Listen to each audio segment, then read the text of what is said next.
This run is 3.5 hours long, and it's pretty slow in certain places, so we'll have a lot of time to talk about everything. Oh, you need to say everything again, because the previous one messed up the audio, so no one heard anything you said. So okay, but am I audible now? Yes. Good. Okay. Hello. Good morning. My name is Vahist. I am very tired, but that is not an obstacle. This is Borderlands 3 Speedrun mod. I will explain what the mod is about and how it's different from the base game. But yeah, there's a lot of sort of empty spaces in the run, so I'll do that during those places, so we don't make this any longer than it necessarily needs to be. Are you ready on time just to start it? Okay. Yes. So time is gonna start in 3, 2, 1. Let's go. So, okay, Borderlands 3 Speedrun mod. So what is Speedrun mod actually about? So first, the actual normal any percent of this game is a little tedious. This game has a lot of anti-speedrunning concepts that really aren't super fun. For example, there's a lot of dialogue, and so what you would have to normally do is save quit into menu to skip a lot of that dialogue, which, you know, kills the momentum a little bit. And then I'd say the biggest issue also, let me just quickly make this run legal by turning this off. The Guardian rank, there we go. Yeah, so one of the things that really makes this run in any percent really tedious is the RNG. Because most of your rounds will be killed due to an RNG. The any percent route genuinely just is that you load an event, the Loot the Universe event, I think, or something like that, which spawns loot things absolutely everywhere, and you keep killing them over and over and over and over again until you get a certain set of legendary items, and then you can do your run, and then halfway through the run you also need upgrades for those legendary items. So yeah, that's yeah, it's a bit tedious to do. So instead, we have the Speedrun mod. The Speedrun mod makes this a lot more fun. What Speedrun mod does is it fixes RNG for the most crucial drops. I'll always describe what the crucial drops are. It also allows us to remove all the dialogue from the game, or like most of the dialogue, so we don't need to save quit as often. We don't need to really break the momentum of the game, and we also don't need to break a lot of the glitch setups that would normally be broken by going into the menu. So yeah, overall, this the Speedrun mod run, it's very technical, it's very fun, it's pretty long, but yeah, at some point it sort of picks up, and there's a lot happening. Right now, yeah, this is sort of like a tutorial area. It just shows you, oh, you're supposed to shoot things and yada yada. First combat over here. We're just going to kill these guys as they appear. Not much in terms of combat that we can do right now, so I'm just gonna take my time to properly land these headshots. And once we kill the last guy, collab check will progress. There should be one more. Please. Got him. Gonna get some ammo from here. And now, I'm gonna need to go to the left over there. So first, I'm gonna sort of try to eliminate the enemies starting on the right. There's gonna, yeah, a dude is gonna spawn over here. There we go. There's one more, and he's following. Very nice. The next objective is going to be to get a shield. So I'm gonna sort of get ahead and go here and wait for this chest to unlock and get a shield, which progresses me to the next bit.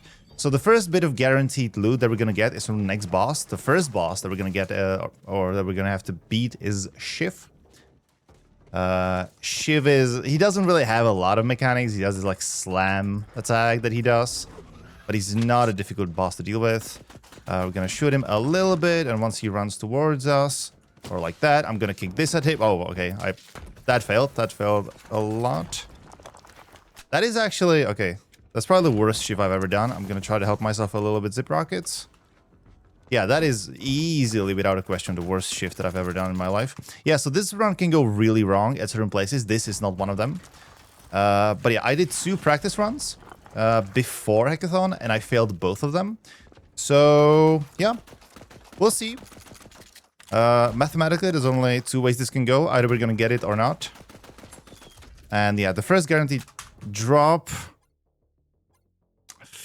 Ay. Okay, yeah, so that was the first mess up that I did. Ay.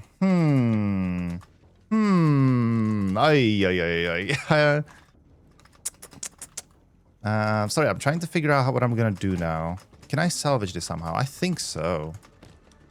So what happened right now, the mess up that I did, is that I had autosell, which we turned off at the start of the run, and I forgot. And the first thing that the guaranteed drop that we get is a white Jacobs shotgun. That is very convenient to have. But because I had the autosell on, we just sold the shotgun. This is going to be very inconvenient for the first bit, but very soon we're going to get our first legendary, so maybe it's not that big of a deal. I'm still thinking, how far am I in the run? Can I reset? You want to reset? Maybe. Go for it. Yep, okay. Just give me a new timer. Okay, I mean, yeah, sure. I'm gonna quickly start a new character. So, you want to hear a story, huh? A tale of adventure across the... Selling run critical loot? Yeah, that's a... I mean, it's not super uncritical, but for the first, let's say, 20 minutes, it is really, really good to have. I don't think we need to reset the timer, honestly. I'm just gonna... I mean, I already did. Oh, you did? Okay, okay. In that case, once I pick up the echo from Claptrap, we can start timer. He will want to talk, but he has all his dialogues deleted, so he will just sort of stand a little bit like an idiot. He's gonna wave at us as well. And once he does the waving, yeah, there we go. Time starts. So this is Borderlands 3 speedrun mod. Right, yeah. So we usually have autosell on for absolutely everything in the game, and we disable it before the run starts, because the first thing that we need to loot is a white shotgun, and from that shotgun onwards, there is no reason to keep any common white item. So we just sell everyone, all of them. But the first one, yeah, the first one is unfortunately necessary. Let me just quickly make this run okay again by disabling that. And I'm also going to make sure that I actually... Yeah, autosell is now off. Cool. Yeah, so one of the reasons why I wasn't sure if I want to reset is that normally in the run, let's say like 15 minutes later, RTA, we would get our first legendary item. That would be the main damage dealer. But I would have to get there first. Getting there isn't that big of a problem, but there's a lot of things that really can go wrong in the run. Specifically, there's a lot of XP checks and money checks. Money is usually fine, unless you like really mess up. XP is the bigger problem. There will definitely be some places where you might have to sort of do a couple of things over and over to get to a certain level. For example, to get our class mod, we need to be level 10. And then there is a really, really dumb, very specific XP check for one of the bosses, Karagawa Jr. But I'm going to tell you about it once we get there, because that is like easily the most difficult part of the run. Once we get past that, all good. So yeah, once again, we're going to just clear this encounter. I don't see the timer, so I think we lost like, let's say, I'm gonna guess like 4 minutes, probably 5 minutes on the RTA. But yeah, I think my estimate should be generous enough to allow for some things going wrong. And maybe I'll even show how to do the boss correct. So let's see. Please, there you go.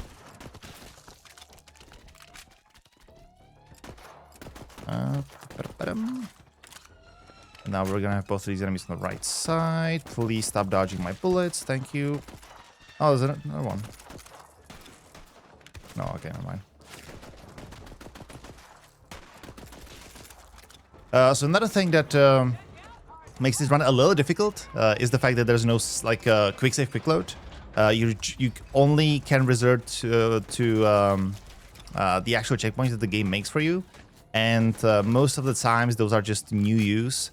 So when you die, you like get rebuilt. Getting into this, yeah, if you never played a Borderlands game, that's the Fight for Your Life mode. which if you get a kill during that, you get a second wind and you don't actually die. Once we get the main damage dealer of the run, it shouldn't happen too often that we die. But dying actually isn't really the problem. Like a couple of times, yeah, it can get a little inconvenient, but there's worse things that can happen. All right, okay.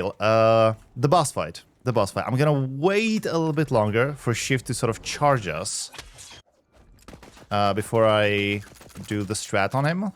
So he's gonna start charging us now. I'm gonna kick this on him, and that is what the boss fight is supposed to look like.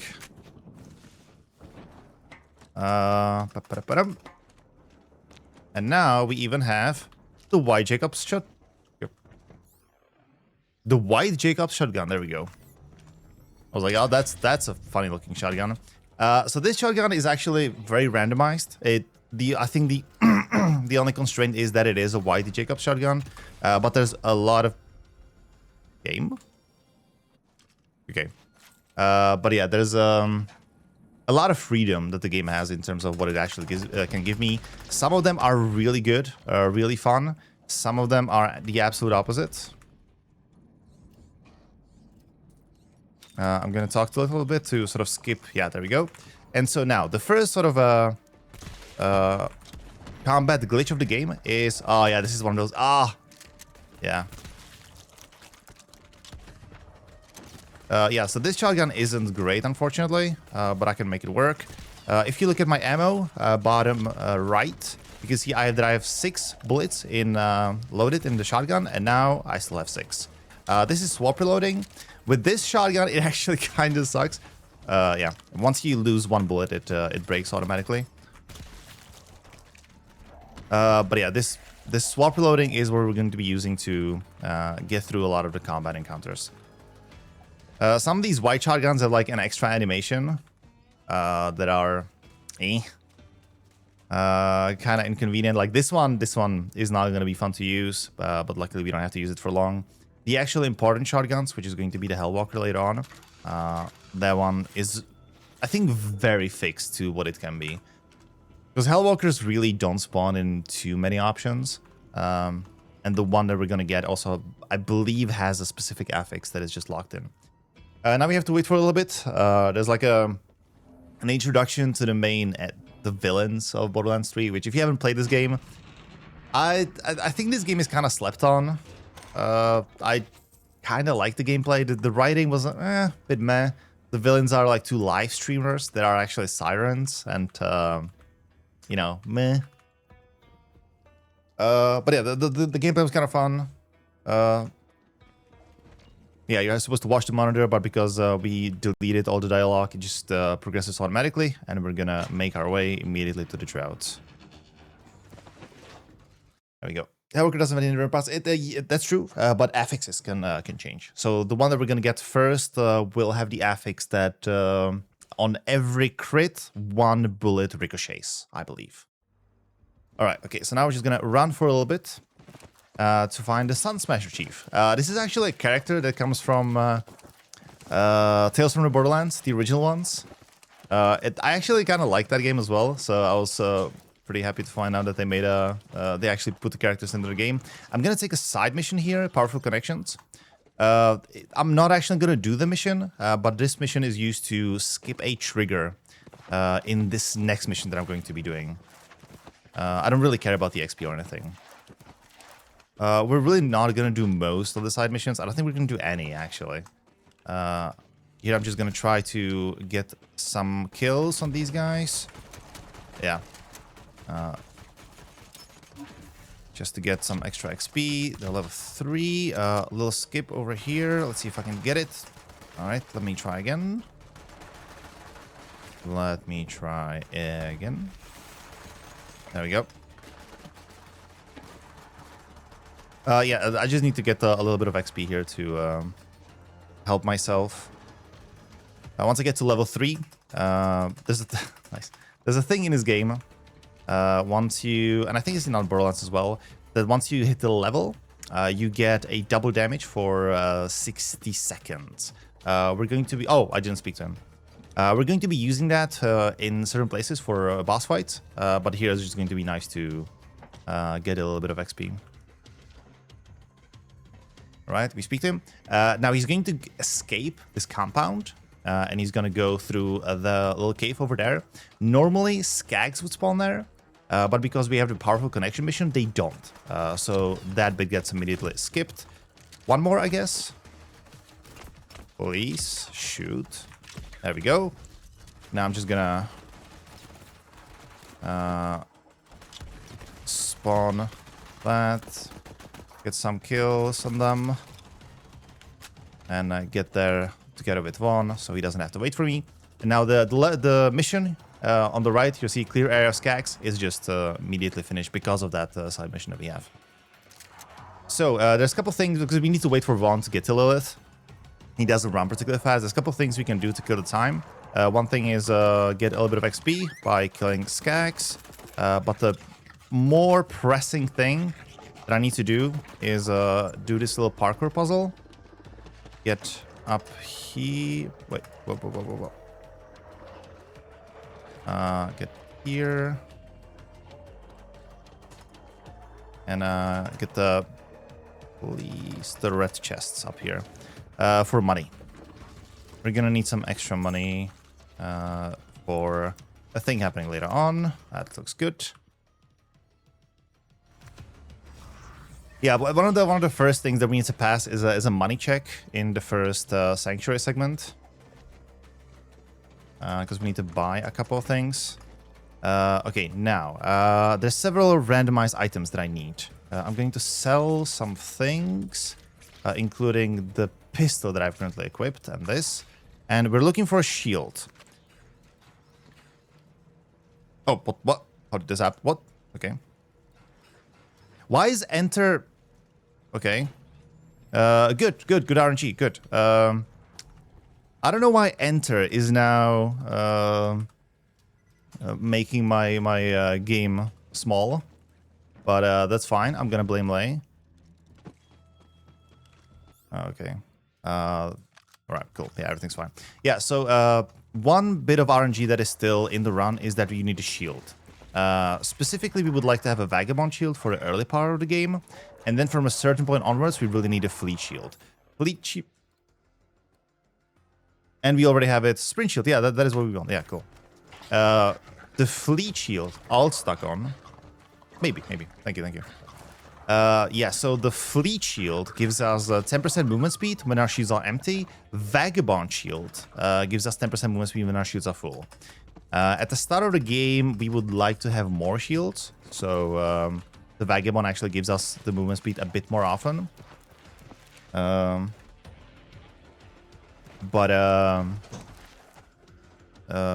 in the later parts of the game, we will actually be removing our shields on purpose.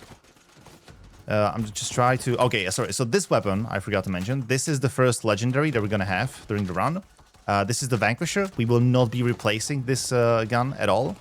It's fine as it is. And what it is that it gives us a double sliding speed and double damage when we're sliding. Thank you. So this will be a sort of like a movement thing that will be very handy at the start of the run and then at the end of the run. And it's sort of like just a general nice thing to have. It will also be the major damage dealer for the start of the run. Normally, sorry, I'm just gonna have to get this car here. Normally, like in the previous route, what we used to do is get a use catch right, spawn that. We would get a side mission from here called what was it called? The dump truck or something like that, where we would go to the left over here and kill a dude called the dump truck. Who would spawn the TK wave, a shotgun that's pretty useful for the early combat encounters, but I think it's now a little bit faster to just not do it and just brave it with a normal shotgun. Also, the TK wave is just very annoying to use, just in general. It's yeah, it has a very specific slow-moving projectiles, and yeah, it's just a nightmare to use. A little time save that we just had here is that because we were lucky and got the Fleet shield very early, We didn't have to stop over there to check if there any other fleet shield has dropped. Vagabond shield, I'm not gonna really go for unless I have some... Oh, actually, sorry, let me also... Now, what I want is this auto cell. Yeah, Vagabond shield, like, I'm not gonna... It's nice to have, but it's not crucial. And also, you know, you don't really get to use it that often. Because if you're in combat, you usually don't have full shields. So yeah, now we're going to progress the main story mission. We're going over there to the right, to the back, to kill the mouthpiece, who has the... It's not a piece of the Iridian Vault Key. It's the... I think it's the full Iridian Vault Key. So we're just going to be sliding a lot because it's very fast now. I am also going to get this claptrap over here for a little bit of extra XP. And now there's a little skip that we can do if we don't get it. It's not a big deal. I'm gonna get my drone out here in hopes it kills some people.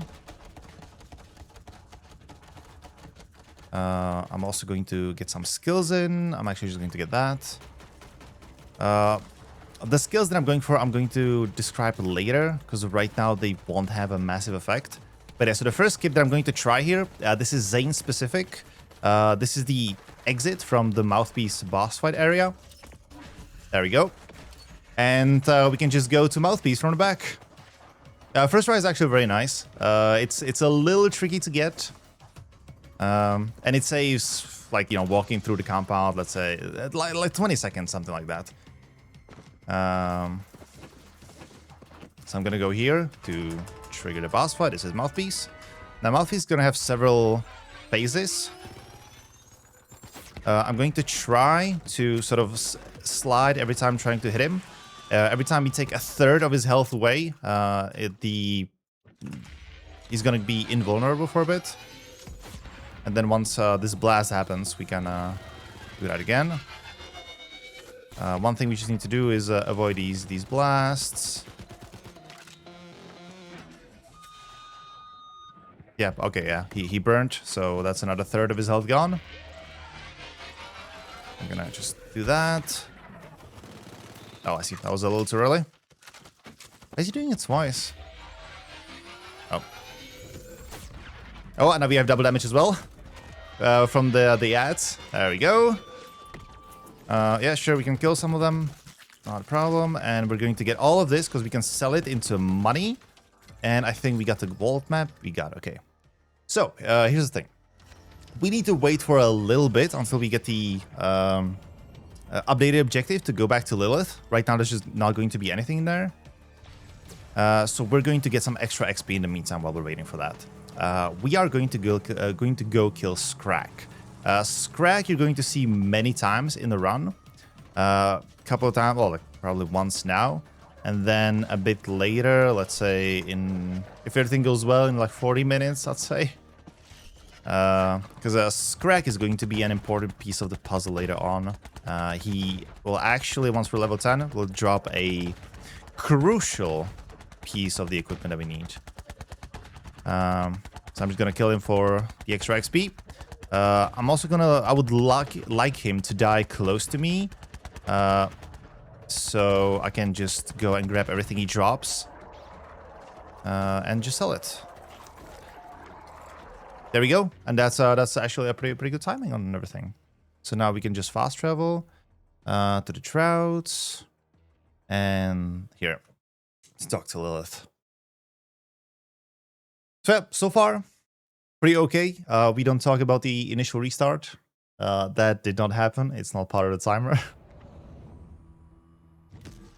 All right. Gonna go up here. Gonna give Lilith that. I think normally we would enable the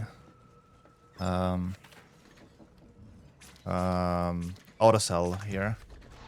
Right, sell some items. She's gonna give us this now, and now we need to go to Tanis. I'm gonna buy some extra ammo. I think we should be pretty safe on money, but we'll see. So yeah, we're gonna meet Tanis, a recurring character in the Borderlands series. We're gonna give her the reading key, and then it's just going to be a little bit of fighting. And that's it. But So one thing that you can maybe notice me not doing is that you can swap reload any gun in the game. And you can also do it with this SMG. But the thing is, this requires a little like specific muscle memory. And because I'm so used to just using with the Hellwalker, my muscle memory is just going 1-2 to do the swap reload. But going 2-1 is just something I haven't really been able to master.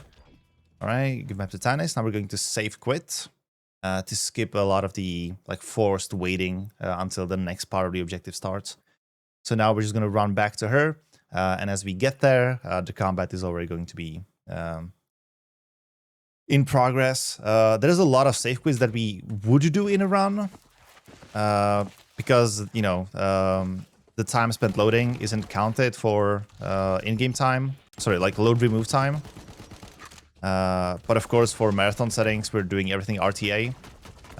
So I'm not gonna do some of them. Like some of them that only really save a marginal amount of time, I'm just not gonna do.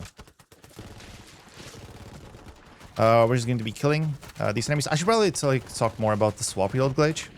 So the swap reload is if you sort of aim down sights and you keep shooting, and then you, before you're done shooting, you swap to a weapon and then swap back quickly, your weapon will get auto-reloaded. There's a couple like caveats around it, because for example, you need to swap to the gun that you want to swap reload when it is full. So once you mess it up once, you need to like restart the glitch. But with some muscle memory, it's actually pretty fine. And in my opinion, it makes the run really fun to do, because the combat, like the most of the run, isn't just like mindlessly holding left mouse button and then just you know, mowing down the enemies. But it's heavily skill based. It's something you need to build muscle memory for. And it's immensely satisfying, at least once we get the Hellwalker. With the SMG, it's all right, because there's an extra step we need to be sliding.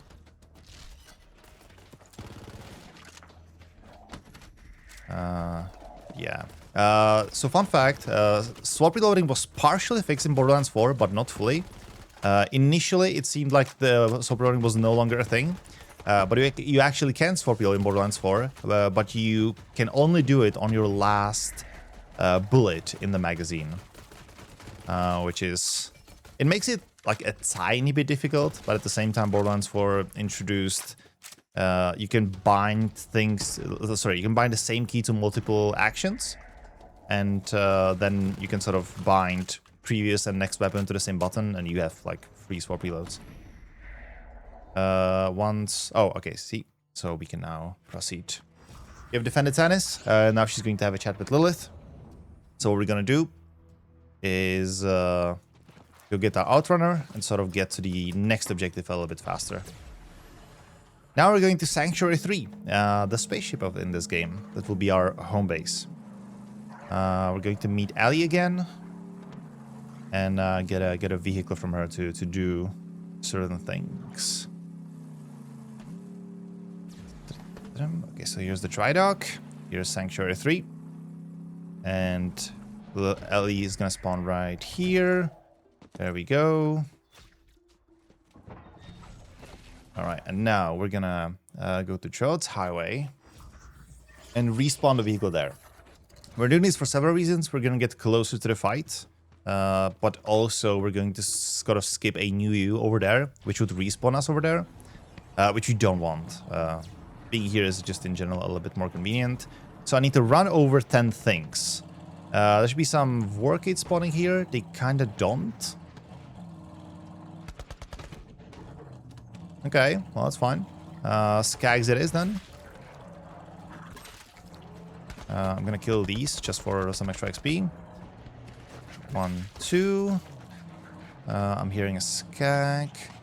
That's 5. There's the Warcades down there. Up, another one. 6.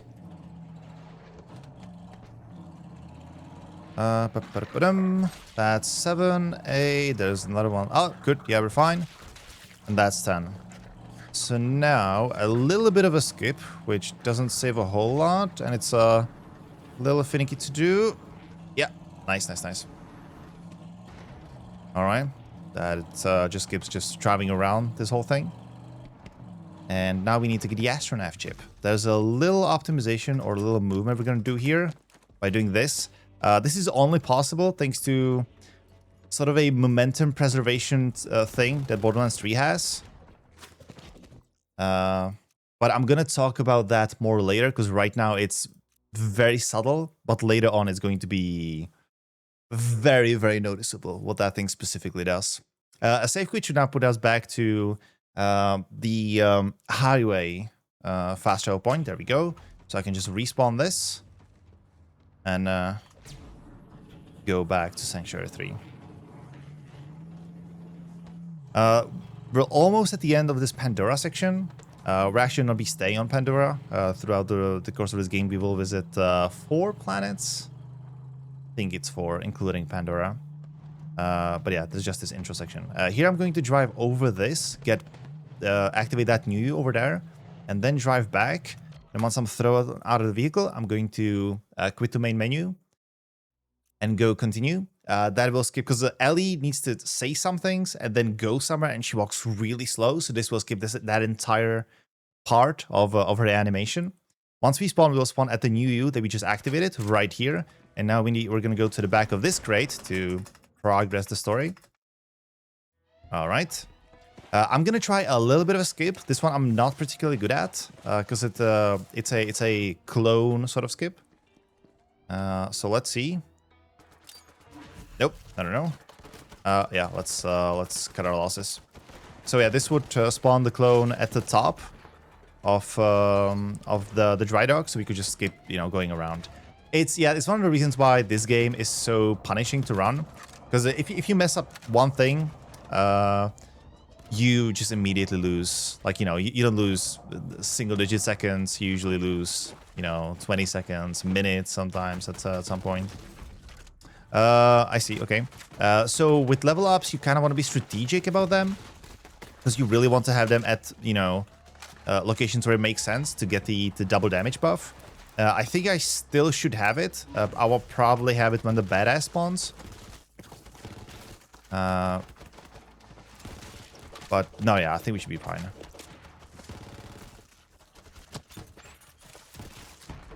Okay. I need to look for a little bit more ammo. The badass is still not here. Okay, yeah, we still have the double damage. That's nice. But yeah, this is the last combat encounter that we'll be using the Vanquisher for. From the next one, we will actually be going. Oh, there's the badass. And I think my double damage buff has worn out. It has not. Nice. Just revive Lilith, talk to Ellie once she spawns down here.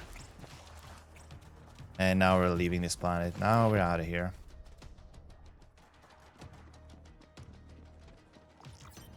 Eek.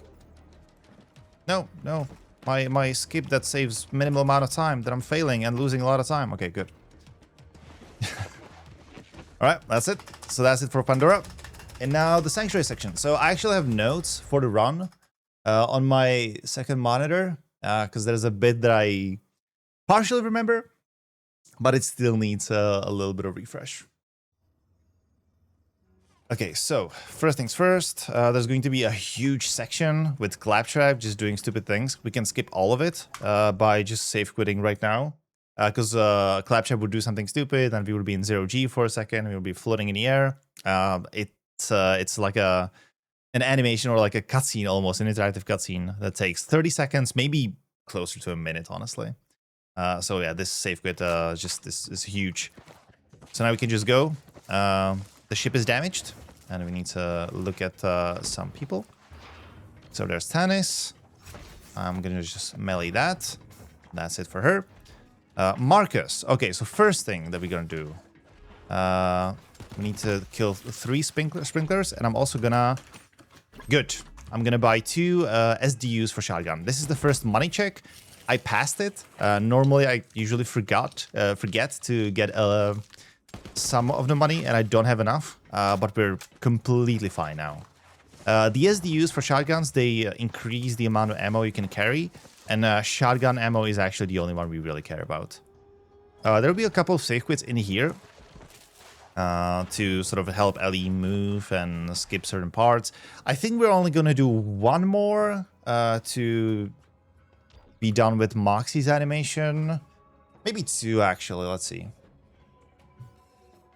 Yeah, because we would normally skip like this whole thing, but in my opinion, RTA doing the safe quit doesn't actually, like, you probably like break even. So yeah, we're not gonna do all of them. I'm gonna get some extra skills. So the extra skills that I'm getting, one of them I can describe now. Whenever it's a kill skill, whenever I get a kill, I get extra movement speed for a little bit. Very useful. Let me just talk to this dude here. The other one I can actually describe now. It's whenever you swap weapons, your next shot does bonus crowd damage, and it is a lot. That is going to be very huge with the weapon we're going to get soon, because it just flat out increases all of its damage.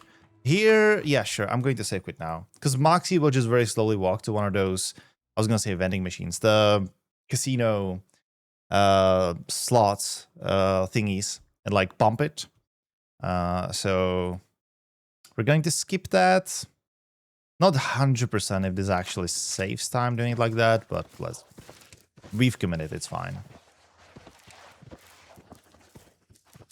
We're also going to be doing one extra thing on Sanctuary, please. One extra thing on Sanctuary, we're going to be doing a side mission.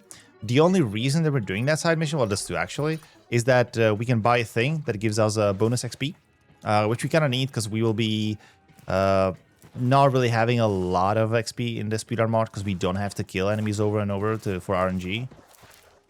Talk to him. He's gonna throw me a thing.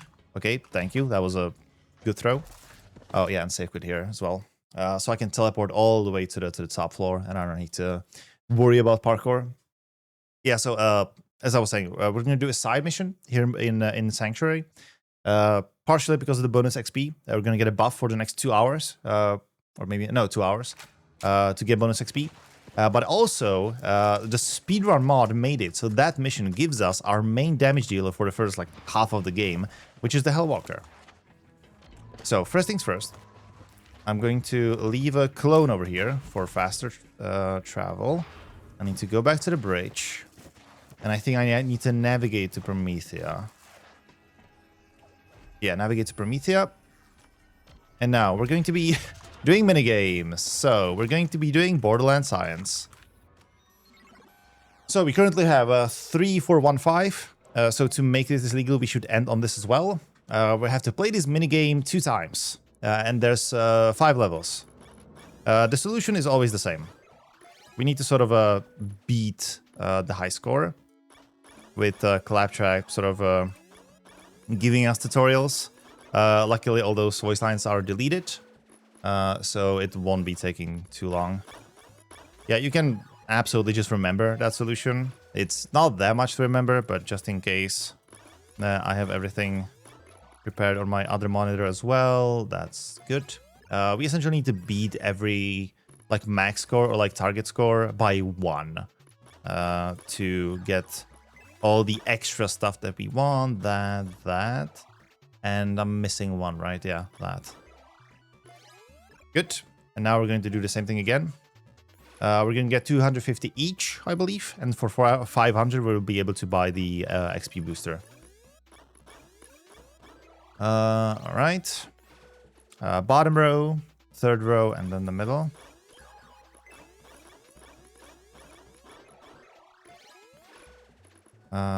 This.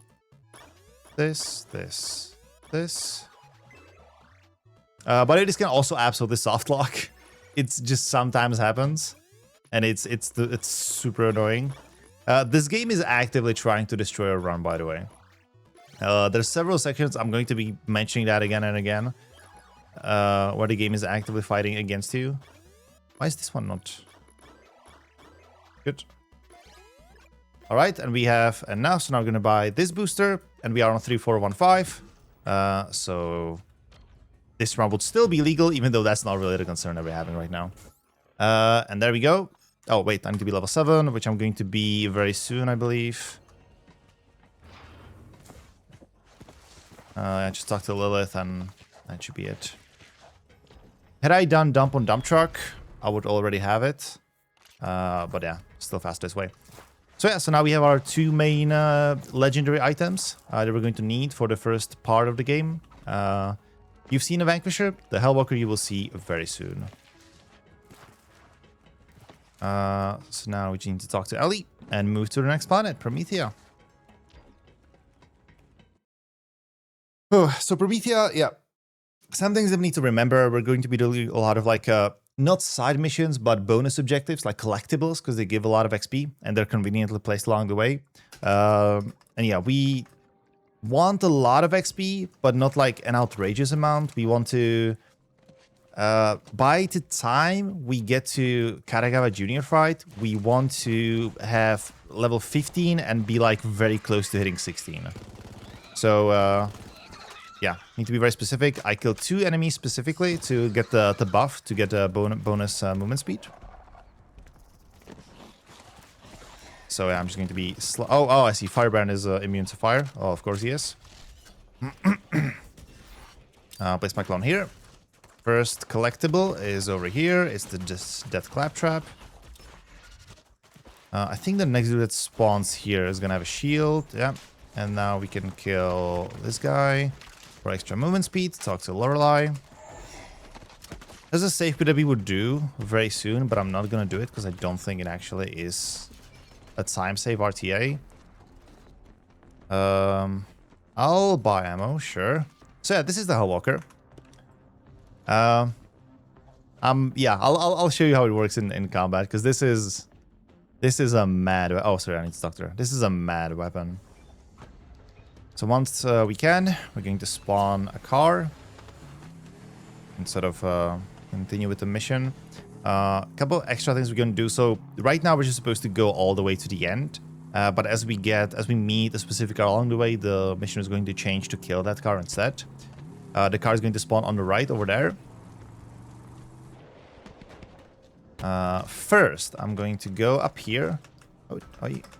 And activate this radio. Sabotage. There we go. That's a bonus thingy. And now I need to destroy this car.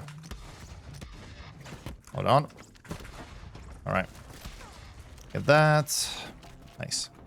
I already actually did the main like damage dealing thing, but you'll see it more prominently a bit later on. All right. So we can now continue with the mission. We're actually not gonna continue too far. We're going to make a stop here because there's a collectible vehicle up here. And we're going to get it for the extra XP. Because very conveniently, the place where we need to go with our mission right now also has a catch ride where you need to bring this vehicle to deconstruct and get the parts of it.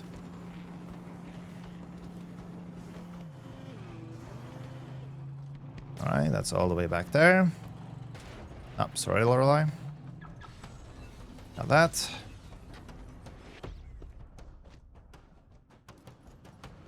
So this is like a little base of the resistance, the Atlas soldiers. They'll be ambushed very soon. We don't really care about that, honestly. It's nice that there's enemies in there because we can kill people to get movement speed. But essentially, we're just trying to get to the next area as quickly as possible. So there's some nice lights. Once you make that left over there, enemies will start spawning at the end of the hallway. Hey. Almost got him. There we go. There's my movement speed. Hey, we're going to say hi to this gentleman. All right. And now we're going to see some combat. So, the Hellwalker. Hellwalker is special in that it only has 2 bullets per load, and you shoot them both at once. So, essentially, it's a single shot thing. But it does mad damage. The single shotiness of it is completely counteracted by the fact we can do this. And so now everything is essentially a one-shot. Where do you spawn? There.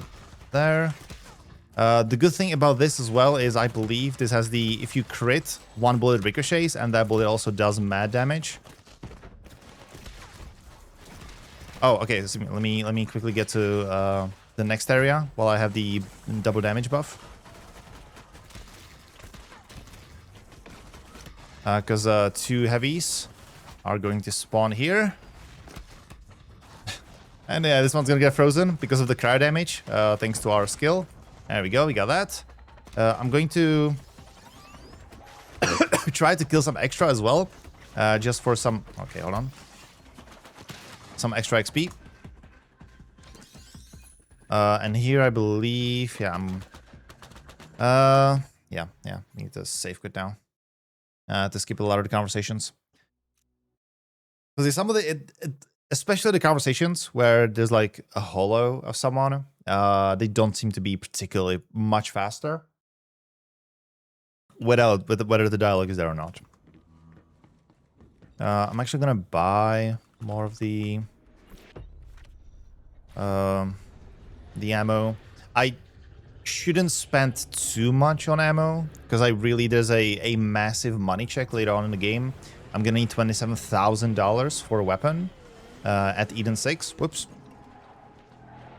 But usually I don't have problems meeting that. So if I really need to buy ammo, I'll just do that. Right? Some extra XP from this guy. And now we're making a stop here to get more extra XP. So get this dead claptrap. And then up here, and there's a radio we need to sabotage up there. And we conveniently left the clone down there. So we can immediately just go here. And get back to our bike and continue with the mission.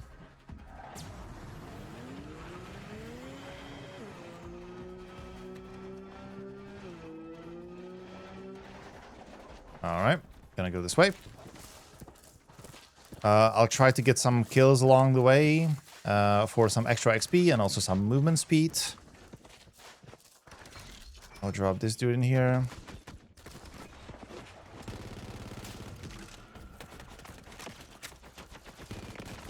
Yep, just some extra safety. I'm tempted to use the clone here as well because he does a little bit of damage as well, but we actually need it for a small little skip in about a couple seconds. I might actually die. Okay, sure, yeah. If I do this, I can actually just respawn like that. Because yeah, the damage we get from the Hellwalker is just really outrageous. And we'll be getting several upgrades for the Hellwalker as well. Talk to Zero, a fan favorite character, and now we're going to sort of clip past this to where we're not supposed to be at to start a combat encounter here. Okay, I'm going to go heavy on my damage. I don't necessarily need it, but it just makes it a bit more fun and consistent, especially with those bigger enemies that will be... Oh, that's Zero, never mind. That'll be appearing soon. First, we need to clear this area from bots.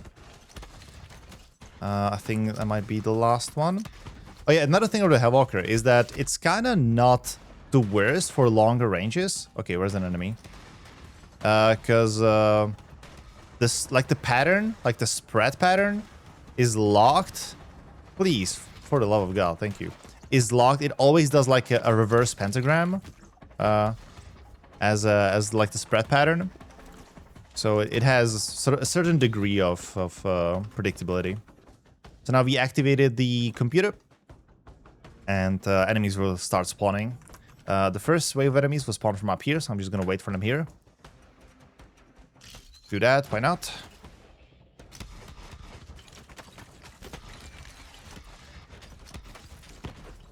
Cool, that's them. Oh, this guy's big. A big dude's going to spawn in here very soon. There he is. These guys are actually a little inconvenient. Specifically the pyro enemies, because the Hellwalker does mostly fire damage. It is the one thing that makes it sort of unique amongst Jacob shotguns, because it is a Jacob shotgun. Jacob doesn't do really elemental damage. It's just pure physical. but the Hellwalker does actually do fire damage, which also means that, yeah, when an enemy is resistant to fire, then he just takes much less damage. That is partially counteracted by, well, two things. One, that we're doing insane physical damage as well, but also we have that one skill that does cryo damage. So we essentially have our bases covered. Here, I'm not gonna do the save load. There's like an animation that Zero has to do, and then we move on to the next area where we defeat the boss Megamind. Gigamind. And I'm here a little early, but yeah, we're supposed to go here, and I was just waiting for this barrier to disappear. Are we good on ammo? We should be. Yeah, here you would also normally save load, because Zero has to do like that animation over there. I'm just gonna get some ammo instead. Yeah, absolutely no shotgun ammo. That's nice. Move.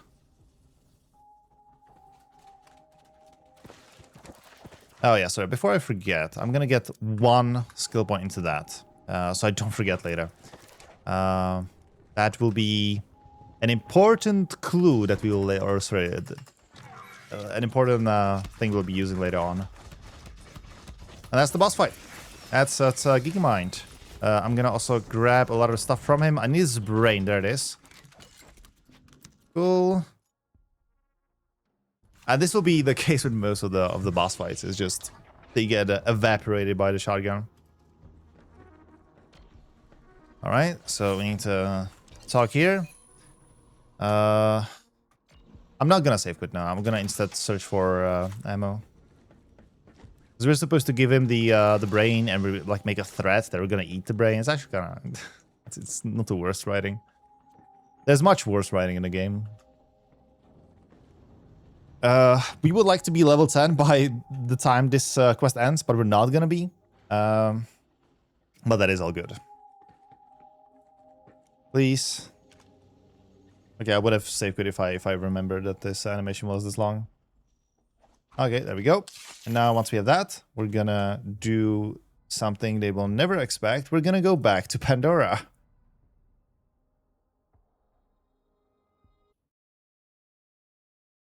Yeah, so if you remember when I mentioned Scrack, we will now see him several more times.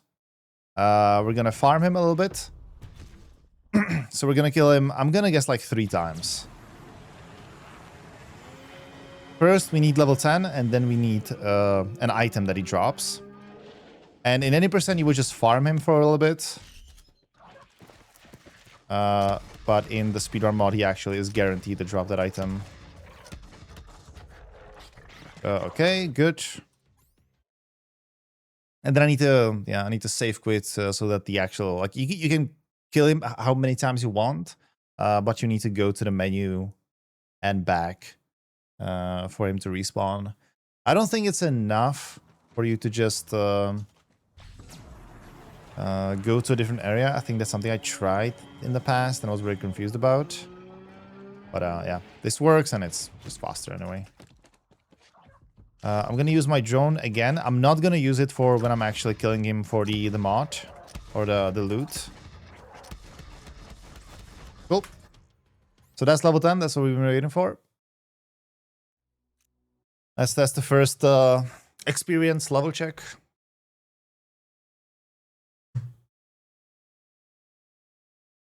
Now, the reason why I'm not going to be using the drone is that I will be unlearning it right after this in favor of the Mantis shoulder cannon.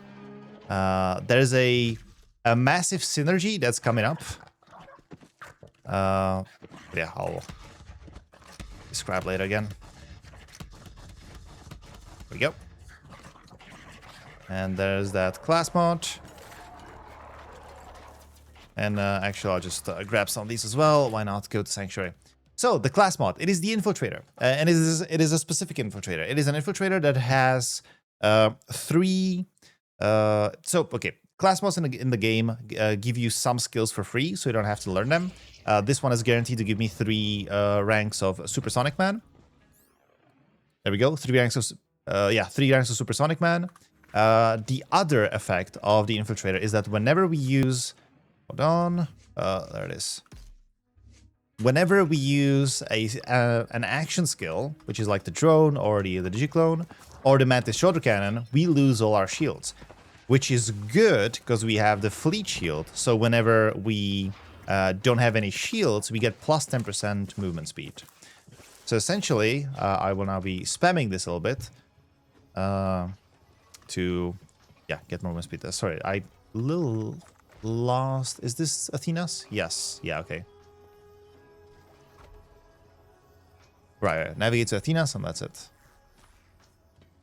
Yeah, there's a lot of sort of visits to Sanctuary where you're supposed to be doing different things. I keep getting lost every now and then. Like remembering what is the exact point where you can move on, where you can teleport, you know, fast travel. It's a lot to remember, honestly. But Athena's is fun. Athena's has a lot of out of bounds, a lot of skips. It's also not the easiest to do, but hopefully we should be fine-ish. I also don't know how we're doing with estimate. I'm just gonna. I think that the run has been going okay so far, so I think we should be fine. Okay, got some extra ammo. Skill points, right? Yes, please. I would like more damage. Thank you. So yeah, so the one other skill that I got from the orange tree gives me more action skill duration for every action skill that is on cooldown, if that makes sense. Which is something that, because of Mantis Cannon, I'll be using it consistently. It means that something will be on cooldown pretty much all the time. And sometimes it's very useful to have your clone available for longer, so you can TP on it from greater distances. And it's just a very nifty sort of movement tool. Where are you? Oh, it's the Nullhound. Oh, there's the Pyro. There we go, got that. That. Now we need to ring the bell, and we're gonna meet another Borderlands 2 character.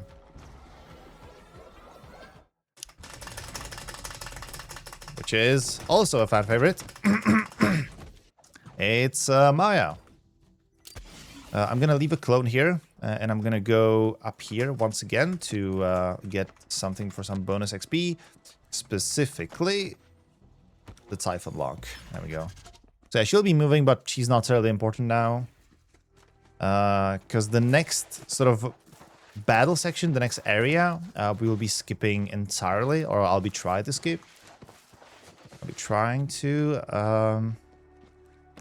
Right. So yeah, now combat starts.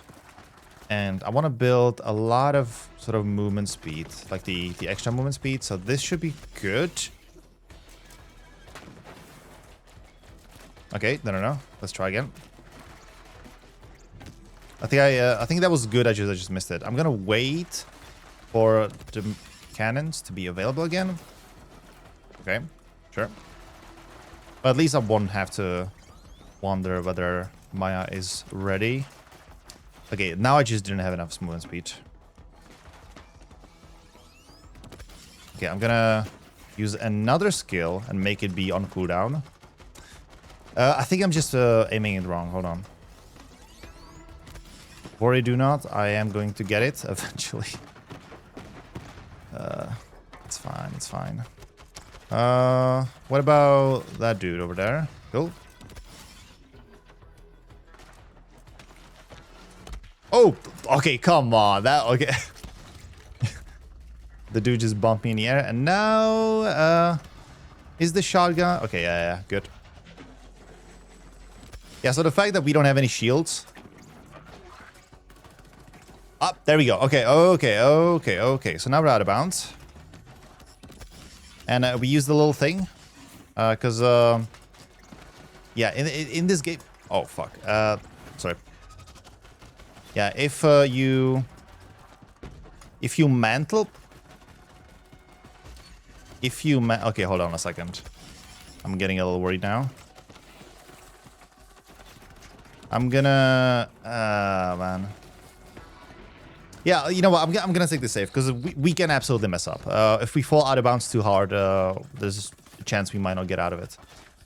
All good, all good. Yeah, so if you mantle, and you're sort of holding like forward and sprint and everything, it automatically gives you your maximum movement speed. Holy.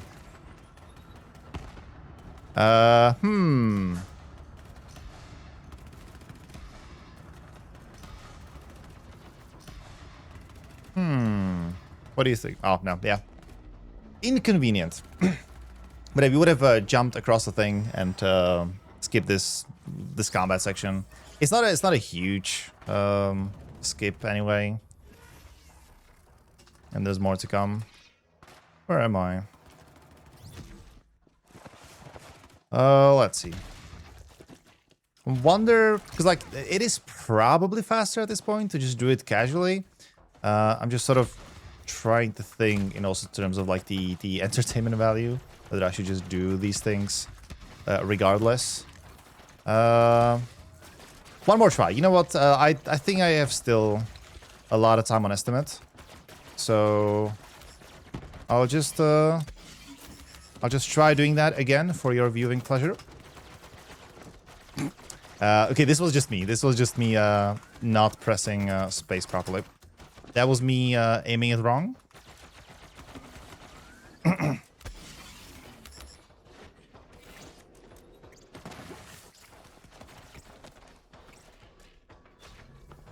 Okay.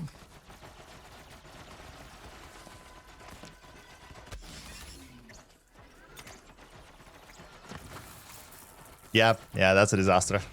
Oh well. Yeah, I'll just do it normally. I don't think I bottled it this hard in any of my recent runs, but it's the first time for everything in a while. Yeah, so I think once you're down there, you're done. Like there's nothing you can do. Is the fight gonna restart now? Well, then it's definitely faster to just try it again, right?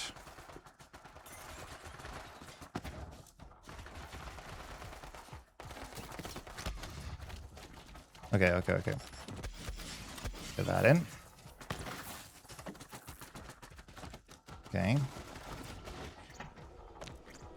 Oh, I see. I forgot. I'm gonna get the Mantis shoulder cannon. Get that. And that's correct. Okay, good. We actually got it. Good. Yeah, that's the out of bounds. Good. So now I'm gonna get this claptrap. Kill this dude up here. All I had to do was just fail it several times. And now, is she at the right spot? I think so. I think she's at the right spot. We hit the new U. So I'm gonna quit and continue. And now it should remove the objective further. Right. This is one of the tricky bits of the... Oh, ring bell. Good. Yeah, good. Ring bell. And now we can continue. So yeah, out of bounds. We're going to be doing a lot more of them. So first things first. We need to get to this new U. And yeah, objective has changed. All good. So now we're also going to save quit. And we're going to go out of bounds again. We're going to get from here to a legendary hunt, the Chupacabra, which we're going to kill several times for the bonus XP. Also, yeah, so another danger of that can happen is that if I really like suck and I have to do certain combat sections, hold on, then I will have too much XP, and if that happens, stop going back. If that happens, I might not be able to secure. There we go. I might not be able to secure the double damage buff for the boss fight that I need. There we go.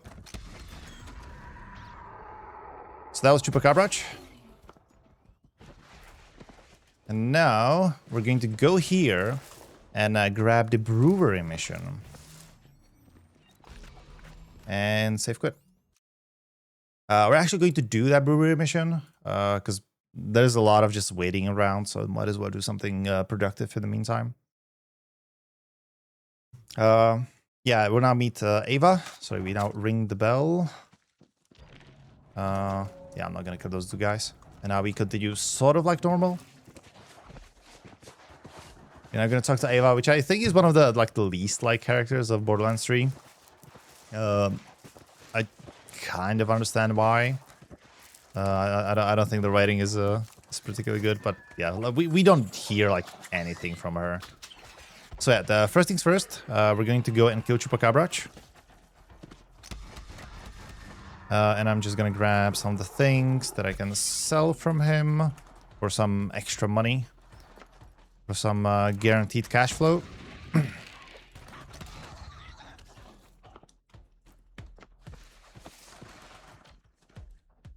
So we just get this cutscene, we talk to her, and just let her do her thing. And now we're gonna go do the brewery mission.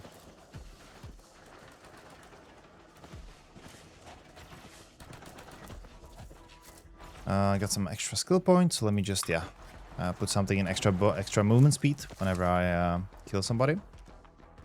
And yeah, so brewer mission, okay. We need to kill several of the big, like, ratches. Ratches are, I think it's supposed to be like a mixture between a rat and a cockroach. Wait, sorry, where's it? So yeah, we need to kill those. We need to also melee some of these guys lying on the ground, 5 of them. That is 2. That is one of the big ones as well. Nice. Yeah, get that. I think another one is to the left over here.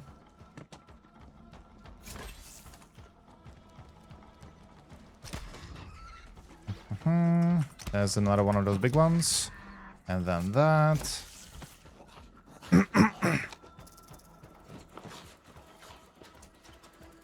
And now we get to the main big dude, which is over there. Melee this guy. Get that. Oh, sorry. Yeah, I need to get this from him. Just realized. Yeah, I'll sell that. Ring the bell. Place the liver in here for bonus XP. And then turn the quest in. I think we got it. And now save quit. I hope that turned the quest in. We'll see, because I think we should level up now. So if we do level up, we got it correctly. If we don't level up, then it could be different reasons as well. And we did level up. Good. All good. So yeah, so now we're actually going to go back to Ava and start doing her bit. We need to rob some graves for potential iridium. She's going to start following us now. So first we need to kill this group of enemies. Nice. Once we get here, I'm gonna quickly go. Like, she should now start opening the tomb. I'll quickly go and kill Chupacabra. There we go. And she should be opening the tomb now-ish. There we go. Looking for iridium. Sadly, no iridium. Oh, but shotgun ammo. Very nice. Very convenient.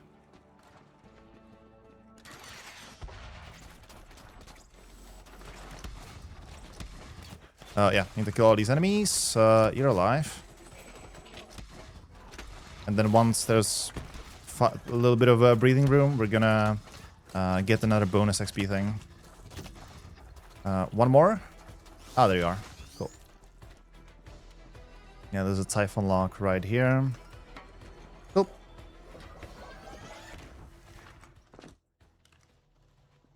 Here we're actually gonna get no iridium again, but there's gonna be a couple of ratchets. And I think we should be able to kill them with a single shot, all of them, because of the ricochet affix that we have on the shotgun. So let's see if it actually works. Yep. Nice.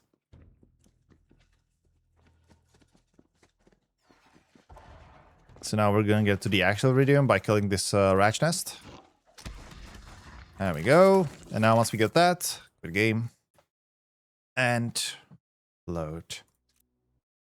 There's a little bit of a skip we can do here, but it doesn't save a whole lot of time. I think like a couple of seconds for sure.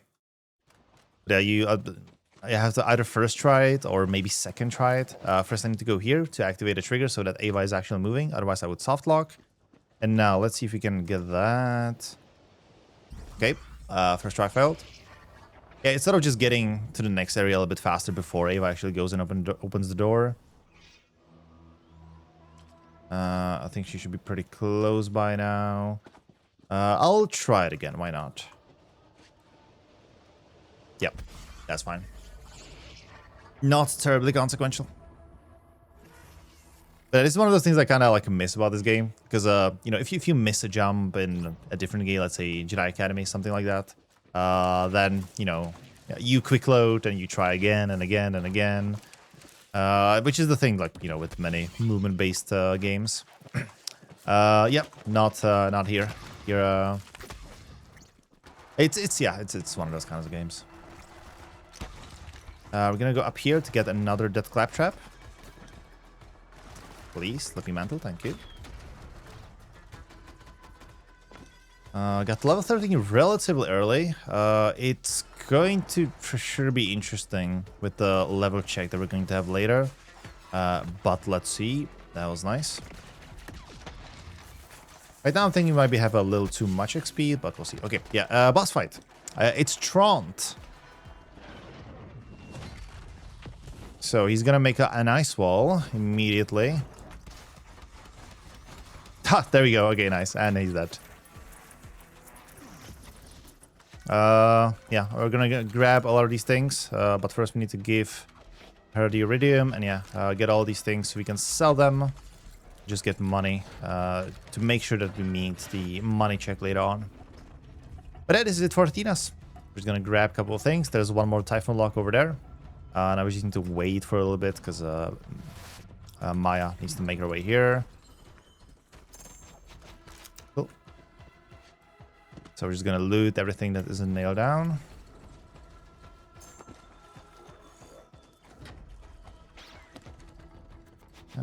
Got that. All right. And we're waiting for this to open so we can get the bit from there, which is the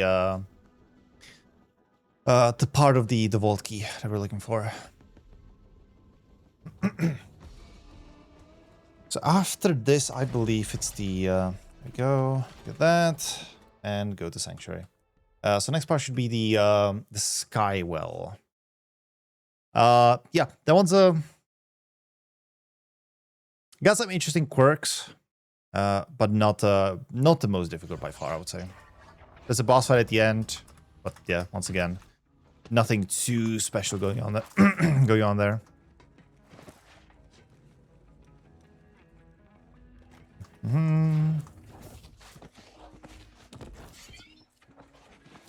Yeah, I'm gonna give her the key, and I imagine going back. Yeah, going to the bridge, talk to Lilith.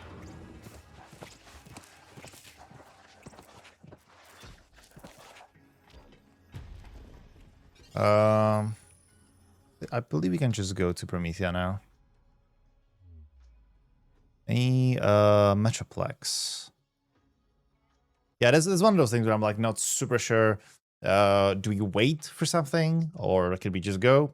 Usually the answer is you can just go, but in the cases where it's not the answer, you're losing a lot of time by going back and finishing a conversation or something. Yep, good. We did it correctly. So now we're going to meet the man, the myth, the legend. Reese, I forgot his surname. It was something with the fork. Yeah, normally you're not supposed to get a vehicle in here, but yeah, getting the motorcycle in here is just super easy that it just might as well not be considered a glitch. Yep, talk to Risk, get his wiper drive. It's state of the art. Use it here.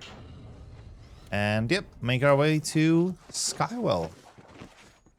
So Skybell is like a moon area. It's an asteroid with it's essentially a Death Star just built into an asteroid. For us, what that means is that there's going to be lower gravity. So yeah, jumps and everything are going to work a little bit differently, as you can see. The key here is not to kill too many enemies, because if you do, then you get way too much XP. And at that point, yeah, you're gonna have a problem with Karagawa, which is, yeah, as I said, probably the most difficult boss fight I've ever run. Okay, so first, yeah, we need to clear this area of enemies so we can open the doors. That. Normally, I would like to sort of move only in the areas where the enemies spawn, but they sort of switch sides. Like that. Yeah, already new ones are spawning over there. Get that, get that.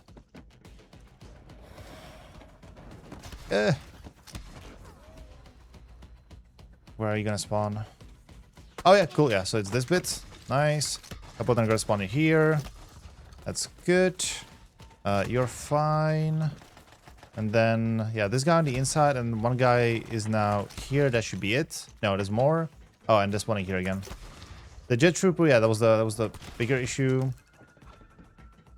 the surfing dudes, the NOGs are usually not a problem. They're only on, you know, inconvenience where you there's more enemies in there because they give them shields and everything.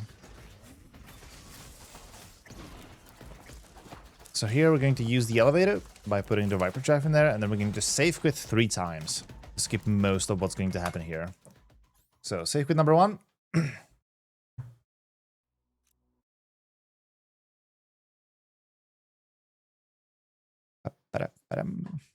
Gives me time to drink something.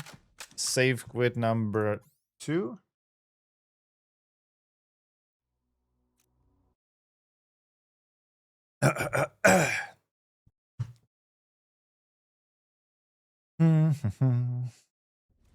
And save with number 3.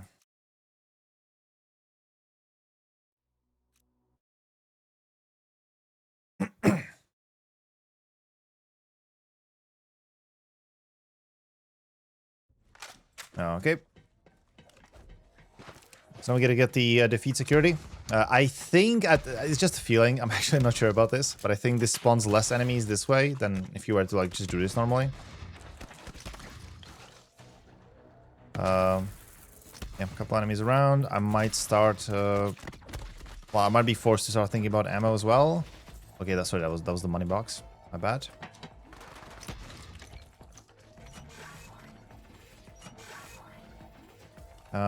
Please, gentlemen.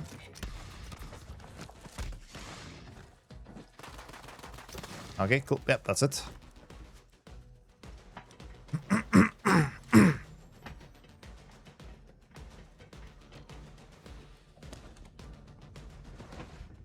There's a little... Oh, wait, actually, no, sorry, that's not where we are just yet. Oh, it is. Never mind.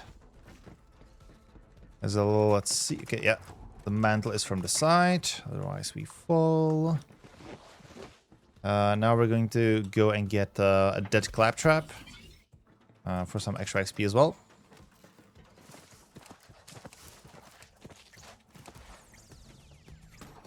Yeah, the claptrap is up there.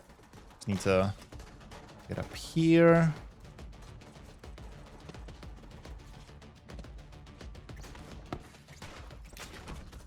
Oh, level up, nice. Would have been better later, but it's fine. Yes, I'm going to buy some ammo here. I think that would be nice. Now we just have to sort of parkour through this area and avoid that massive thruster over there. Because if we're there at the wrong time, we're gonna get yeeted into the universe. I'm gonna actually wait a little bit. There we go.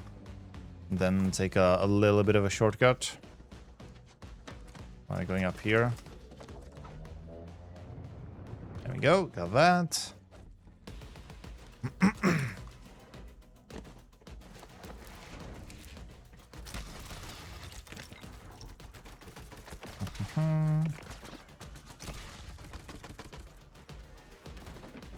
Need to touch a lever up here. And let's see if I can actually get this. Yeah, there we go. Nice. Okay. Good little fast travel down the chute. Okay, so now the quest will be to inspect balls. There are 3 balls in this level. I'm going to inspect them all. First one's over here. Inspect it. There's going to be a big ball right over there. There's a rash nest inside, so we need to click it like that. Then gotta get up here and inspect this one. And get the hyperdrive on it. Save quit. And this should teleport us back to the doors that we couldn't get through. But we should be there, and this ball should be there as well. So it should help with cutting a little bit of time. There we go. And we also don't need to deal with the overspheres over there. Alright, okay. Extra XP we're going to get. First, we're going to kill Handsome Jackie. There we go. I'm actually going to get just some stuff from her. Good. To help with the money. But I think we should have more than enough, honestly, at this point. Okay, here we just need to kill a bunch of enemies. But yeah, usually the problem that I run into here is running out of ammo. Okay. Whom am I gonna kill for the quick rest? Please, come on.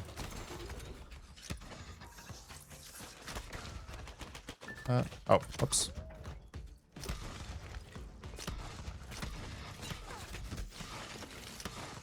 Oh, it's a badass, I see.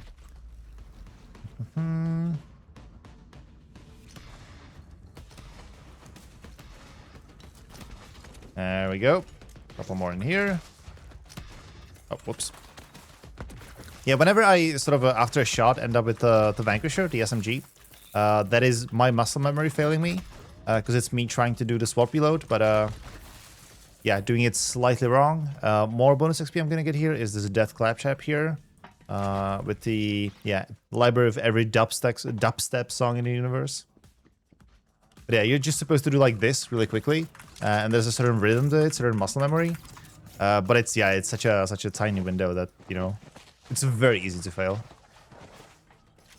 And every now and then it happens. So we're around 16k by now. I think we're fine.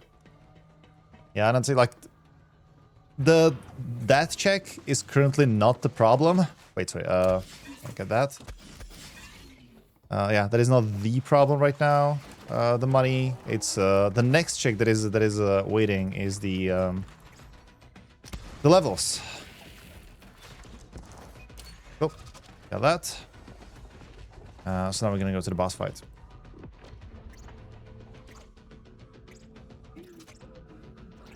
There's that final room with the artifact that we're trying to get. There's going to be a couple waves of enemies. First, I'm just going to get this. Now, do I need any extra? No, I think I'm fine.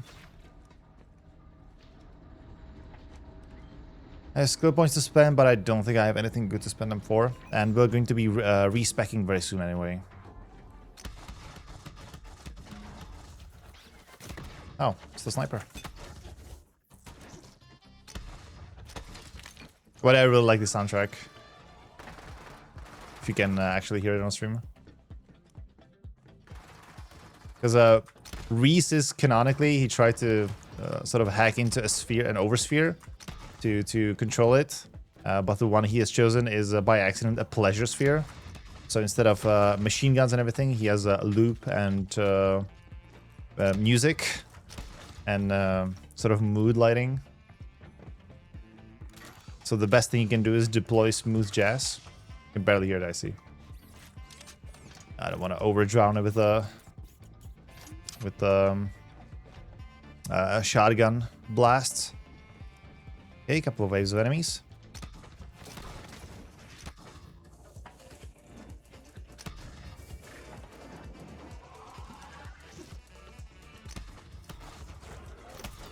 Okay, that's one side. I don't think they should spawn there anymore. Let's see. And now we have the jet trooper, and okay, more are going to spawn up here. That's a badass. There we go. Cool. I hope I'm not gonna burn to death. That would just be silly, wouldn't it? Okay, we do that, and now there's going to be the boss fight. Let's see. Like, the boss fight isn't particularly difficult.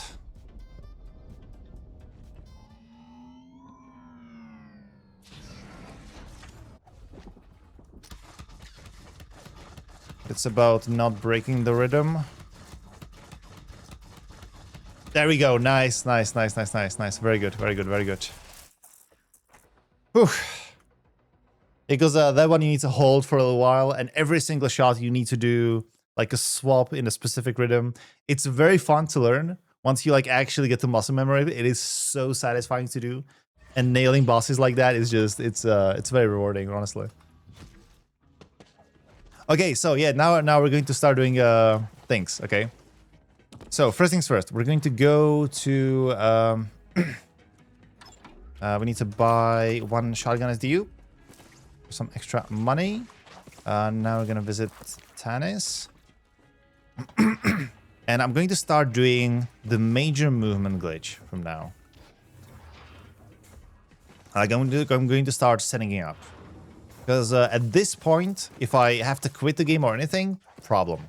Massive disaster and everything. Okay, so now they're going to talk, I believe. Yes, okay, so we're going to save quit, which is going to put us back into the back of the ship, which is where we want to be right now. And so what's happening? We're going to be stacking a certain skill. This skill, it's an action skill, right? So whenever you, there are certain skills. Hold on, let me. Essentially, what we're going to do is do that. We're going to spam this, and then just repeat until the little bunny icon is has 40 stacks. So, there are certain skills that get stacked when your action skill is on cooldown. I'm going to try to explain this while multitasking. Surely it's going to be fine. But the thing is, if you use an action skill and a respec, technically, that action skill never goes out of cooldown. So you just get to keep it, right? To avoid that, there's certain mechanics in the game to prevent you from endlessly stacking that. For example, you can't do that with the clone, because the clone eventually disappears and goes away, so you lose that stack. You can do that with the drone, because the drone also disappears. If it is also skill-related things, if you don't, like after respec, if you don't have that skill anymore, then you can't keep the stacks. So that would just go away. But there's a very specific arrangement where none of these really apply. First of all, it's the Mantis Cannon. Mantis Cannon doesn't really like spawn anything, so it doesn't really go off cooldown. The thing that we're stacking, it's not a skill we purchased, it's a skill we got from the Infiltrator mod, so it never goes away. So neither of those checks applies, and we can just keep stacking it essentially, indefinitely. We could. I'm gonna go for 40 stacks, because that is just a good number to have. Yeah, we're on 40 right now. And so now we're going to just do our build, which is 5 in this, 2 in that, 5 in here, and then 3 in here. And so what this did, we now have 40 stacks of Supersonic Man. Supersonic Man increases our movement speed. So essentially, why the stack disappeared? It's just the icon that disappeared. The actual stacks are still there. That would be a disaster if the stacks disappear. Like if the stacks disappear now, the run is over essentially, and they can disappear. So what happens is essentially this. So from now on, we are the Supersonic Man. It's kind of hard to control. Also, you can't like slide really easily. You need to be at a certain movement speed. But yeah, we're much faster than, you know, with a car. So this will be our primary movement source. One thing that we cannot do from this point onwards is safe quitting. If we safe quit, all of those stacks go away. So safe quit is just a hard no. Instead of that, there's a thing I can do to sort of achieve the same goal, and that is fake safe quit, which essentially just means going to a different area, just transition, and that, okay, that was a hell of a routing, sir. If I transition to an area and then go back, it will have a very similar effect to safe quit, like in all the ways that I want, without me losing all of my supersonic man stacks. Sorry.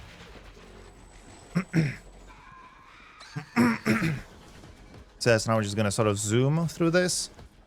Kill the Nullhound in here. Click the button. And so now, okay, very important. XP. I have a little less XP than I was thinking I was gonna have, but that's fine. I need to ding level 16, essentially, as I'm going to the boss. It's very important. So I'm going to sort of get some extra kills in here. Yeah, I'm gonna be, might be a little bit of a time waste, but it's important. I would have to do it anyway. Let's see. I'm gonna return here later still. Okay, let's see. Let's just work with this for now. Worst case, I'm just gonna return here to get a little bit extra. I need to kill the Arbalest to open doors. Cool. Then the Nullhounds. Both of the Nullhounds. And there's going to be a bit of combat. I'm also going to get this for some extra XP. Okay, I think we're on track. Let's see. Yeah, because I'd rather have less than too much, honestly, because less I can still kind of save by just going back and killing enemies, and individual enemies will allow me to get really granular with how much XP I have. But if I overshoot it, that's a problem. I'm not 100% sure I did not overshoot it. We'll see. That's the excitement of it.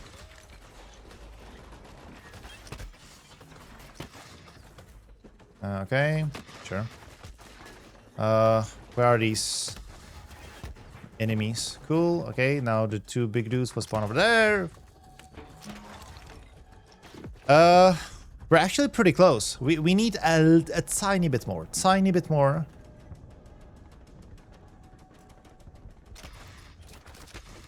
More. I think we're like almost there. One more enemy. You. Okay, yeah, we're there. So now I am like barely on the edge of hitting level 16.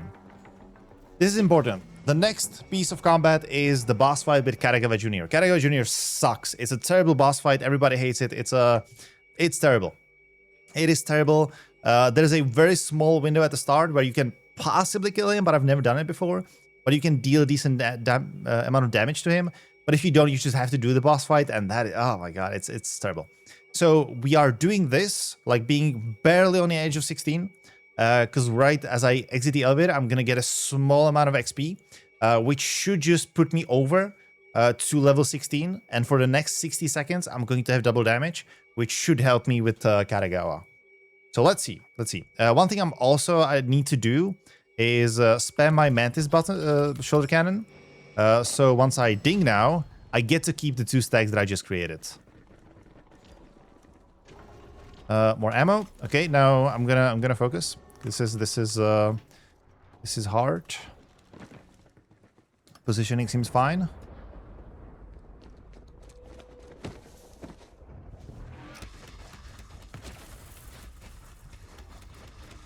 Okay, decent amount of damage. Not enough though. Yeah, he's going to do his shields and everything. That was him. He's also going to start spawning clones. Oh, where is he? He's on a... Okay, that was him. Good. Okay, he's entering... Wait. Which one is he? Oh. Is that you? Oh, it is him.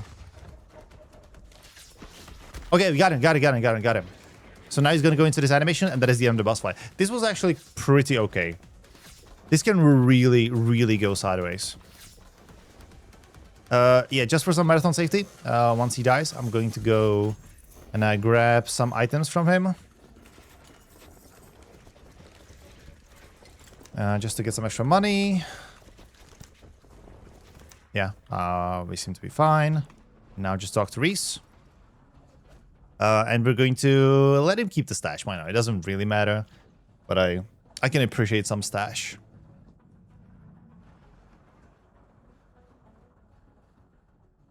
We're just waiting a little bit for him to offer us the key fragment. And once we get it, we're going to go to Sanctuary. And wait a little bit. There we go. If you do it too fast, like to move to Sanctuary, you don't actually get the quest to go to Sanctuary. And that's, yeah. It sucks to say the least.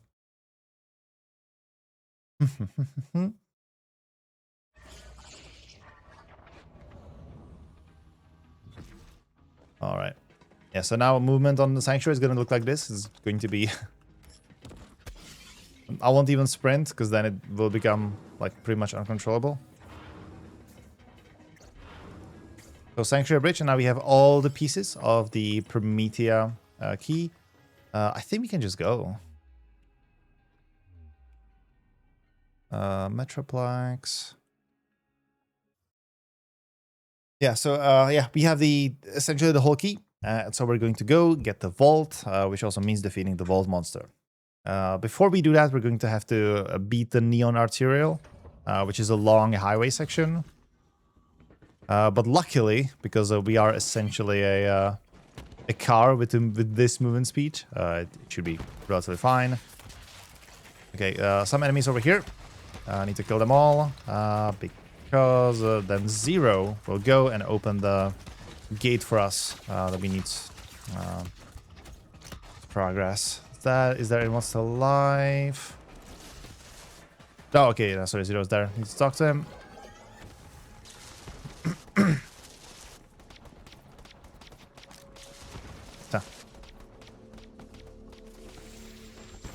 he's just going to do his thing. Because the thing you can do to sort of speed this up a little bit. Okay, Late moved my chair a little bit. Good. But yeah, it's once again, I don't think it's worth it on an RTA marathon run. Like in-game time, it does actually save time. Okay, so we need to meet Maya, and now we're going. There's the Project Double D, which we're supposed to be driving. But I think, and I'm not sure about this, but so when you enter the car, there's a specific song that starts playing. And I think that song is copyrighted, like it causes issues on Twitch. I'm not sure, but honestly, it doesn't matter at all. Because we just don't hear the song at all. Wait, sorry, so we want Bam. Bam. And I'll kill you as well, why not? You have time for donations? Oh yeah, absolutely, hit it. We have $10 from Sui with the message Borderlands 3. Thank you so much for that. And that goes towards the Quake N64 finish one level, the third person bid war. And then we also have $50 from Xaxtra with no comment, but it does go also the Quake N64, but it goes to the FOV 30 option. So thank you so much for those donations. Yeah, thank you very much. So what just happened is that I was supposed to position the car, the Project Double D, at a specific location, and I did. But then one of these guys just sort of drove into it and destroyed it, which, like, that can happen. Rarely. Sure. Now I just got it, so I'm gonna, like, get rid of these dudes in the most inconvenient way possible and just respawn the car. All good, all good. Not the worst thing that can happen. I'm also, yeah, because I'm not sure about this song specifically. I'm just gonna keep talking so that there's not just like this song alone. All good, yeah. Yeah, now we just need to do the same thing one more. Well, yeah, one more time. Yeah. There'll be a section here. Like, this is kind of fun, especially in co-op, where, you know, you have your whole crew on the car and you're just like sort of cruising, killing enemies and such. We're gonna leave a clone here. We're going to kill these towers. Got that. Okay, I think we're ready. Because those, yeah, would also be pretty inconvenient. This car dies really quickly, then you have to respawn it and everything. So it's just, yeah, better this way. Maya sometimes realizes she's an actual god and just one-shots some of the cars. I think this is about the right placement. And I'm gonna go away from the car so that the enemies go at me and not at her. I'm gonna spawn camp these guys. I'm out of ammo. This is... whoops. Actually, no, you know, I'll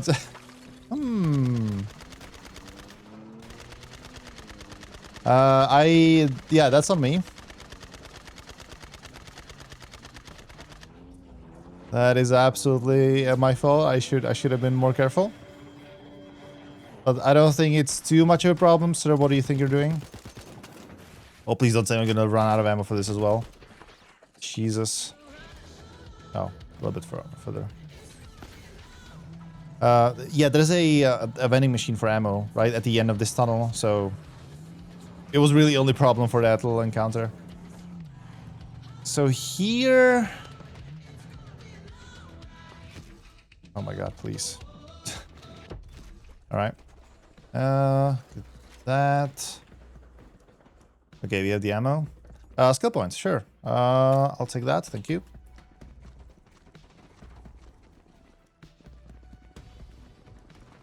I'm gonna... Oh, we're just gonna wait for Maya then. It's fine.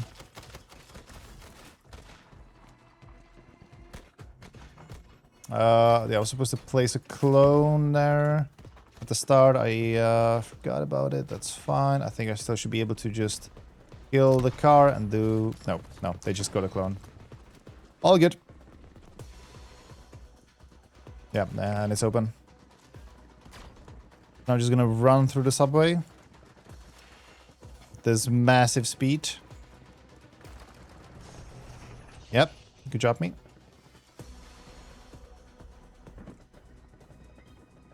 And through the Iridian area, right to the Rampager, to where the vault of the Rampager is. There we go.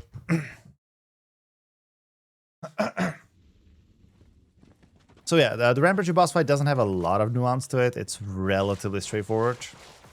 It's gonna have 3 phases. Yeah, he's gonna get more dangerous every phase, but you know, it doesn't really matter.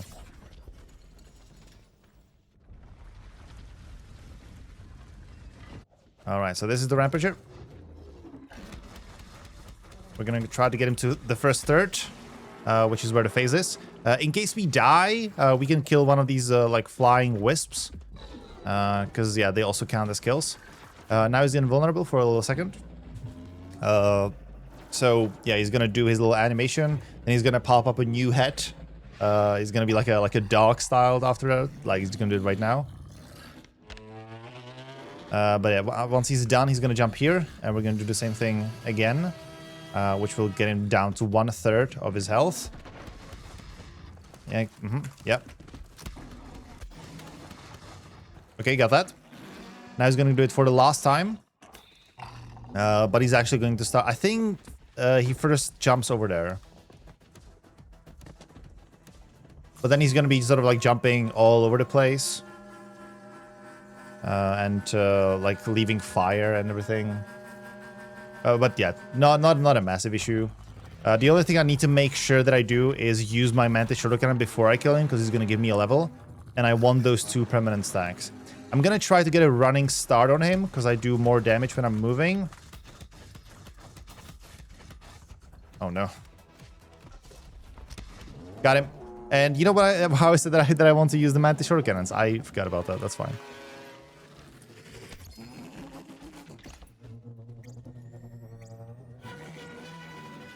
All right, we're gonna let him have his moment. And now we're gonna just go in. We need to visit the loot vault because we get like an important little thingy. So yeah, we just have to go through it and do this tutorial for this specific kind of chest opening. Got that. And now, yeah, I'm like you're not gonna get any spoiler. There's a massive thing that's gonna happen now, like story-wise. I'm just gonna skip it, and yeah, yeah, she's gonna be sad for a second, so I'm just gonna let her have her moment. While I'm looting everything, like the absolute loot goblin I am. And now she should be good. And there we go. And back to Sanctuary. So, and that is it for Promethea. We won't go back to Promethea ever. But yeah, so now we're getting ready for the next section of the game. Eden 6.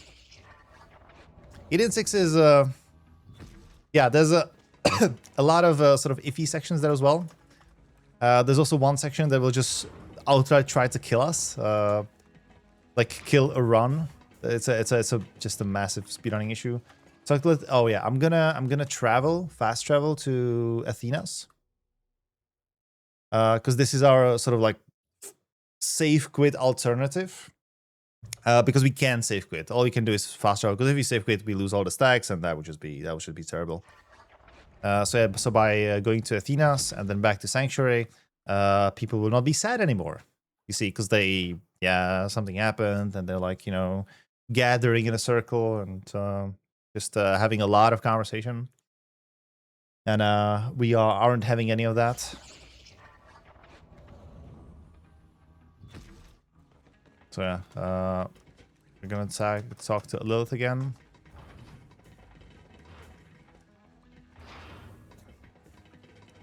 And are we gonna wait for a little bit? Because wait. Yeah, oh, I see, yeah. There's gonna be a lot of talking now. In the meantime, I'm just gonna sell some things. Oh, wait. Is it already through? Oh, it is, yeah. Yeah, navigate to Eden 6. I don't necessarily need to sell things for money. Yeah, I will only do that in case I'm really low on the next check. Sorry, wait a little bit until this says Floodmore Basin. There we go. And now I should go to Eden 6. Yeah, so we passed the XP check. There's no more XP checks, I don't think. Like, XP is not going to be an issue from now on. The next check is the money check. We need 27,000 to get the upgrade for Hellwalker. And we need to have it by, like, the end of next segment, which is luckily where we are supposed to get most of the money, because we're going to be getting it from the Warden, from the Anvil prison.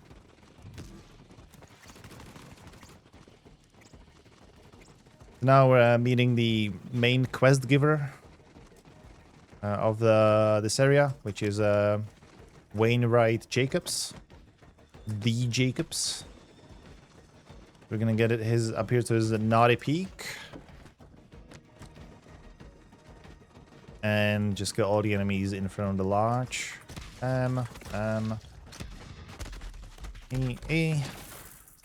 Please, sir. There we go. Alright, so yeah, we'll talk to him, then just enter and then leave. Because we don't need anything in here. And okay, I did not get to launch, but that's fine. We're still more than okay. And now we're immediately going to Anvil to meet the meat slab.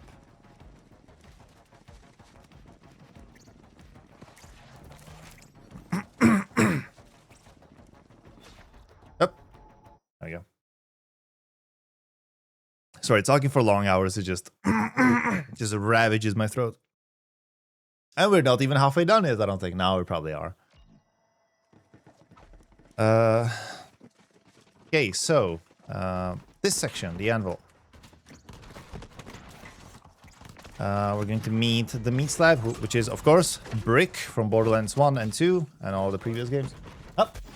No, thank you. Brick is an absolute ass. Nice, okay. I got sniped. Yeah, Brick will just... he has a very severe case of ADHD in this game, because he will just go to the first enemy he sees and, like, forgets what he's actually supposed to do and then just clear this as there. Please stop killing me, for the love of God. Like, oh, it's the badass fanatic. I see, okay. Oh, I see, okay. Well, that's fine. What did Lay want? They wanted to give me some water.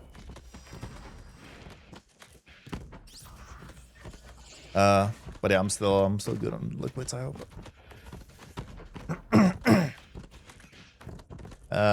So yeah, I'm killing enemies primarily from this area first. Now, this guy is just a troll. Ah, interesting. I do have less money than I would normally have at this point. I hope we're gonna be fine. Yeah, I don't really need to kill all of them, but yeah, I just want to make sure that Brick just doesn't do anything like really stupid. Please. That. Oh, it's a legendary. And yes, we don't care. Someone correctly pointed in chat that legendaries are absolutely uninteresting to us unless they are the right legendaries. Because if, yeah, you can't auto-sell legendary, so it's just a waste of time. But, you know, actually, you know, I am going to take it now. Just in case I am low on money and I need something to sell.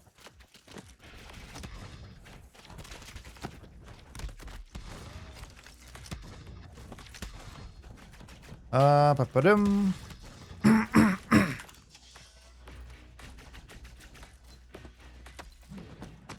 Okay, got that. And I think a couple more will spawn up here. Got that. And now, please, talk to Brick before he gets ADHD. No, my God. Talk to him, talk to him. Nope, no. Oh, he's going for the sniper. I see. Okay, at least he's going the right direction.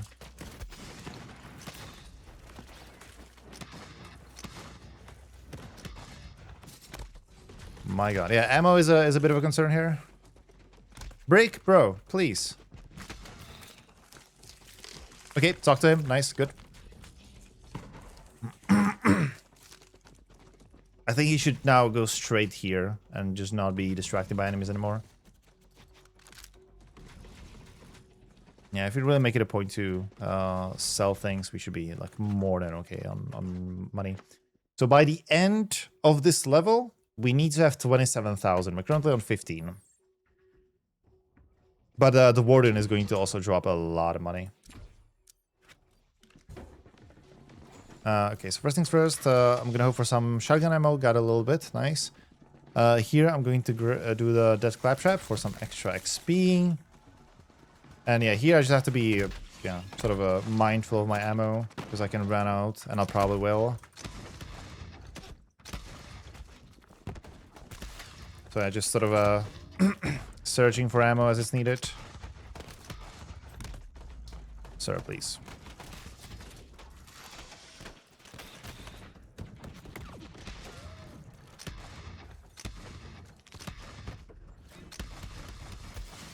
Gee, you just won't lower the shields. There we go. Someone will snipe. Oh, okay, it's the sniper. It's the long shot. That's fine.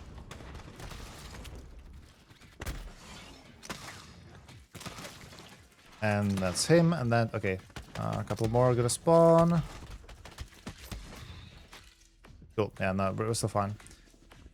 More ammo would not hurt. Good. Well. Okay, one pack of shotgun ammo, not great. Let's see, maybe, no.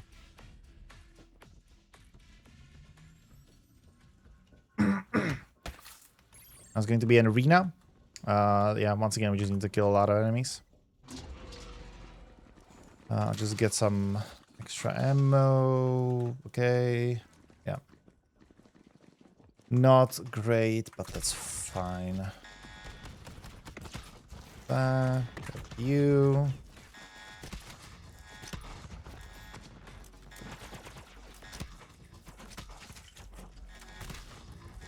They will mostly sort of come down, so we don't have to like travel for them too much. And yeah, we will sort of, yeah, make it a bit faster. I think I necessarily need to kill them. If I really get them low, I think Brick should be able to handle them from there. Where are you? Oh, it's the shield dude. Oh no.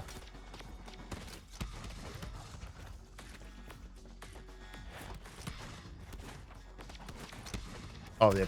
Okay, that's the guy I almost killed.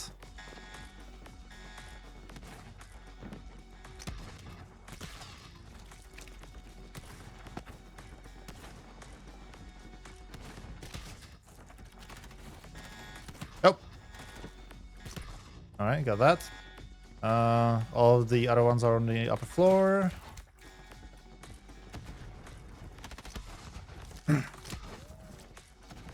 And that is it. So now we just need to wait for Brick to get upstairs. This is good.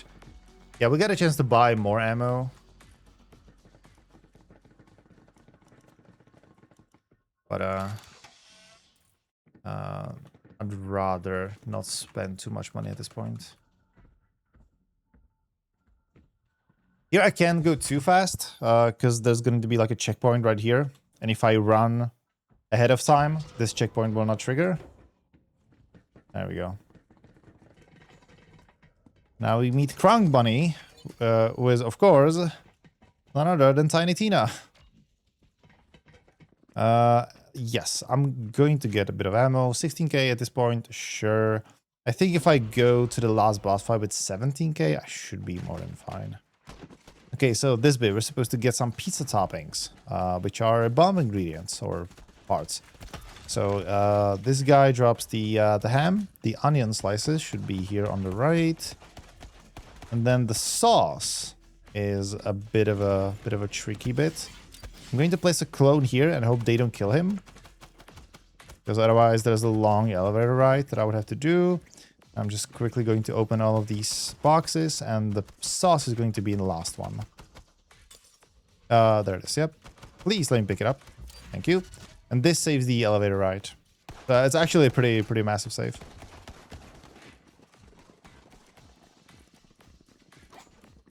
Okay, give all that to her.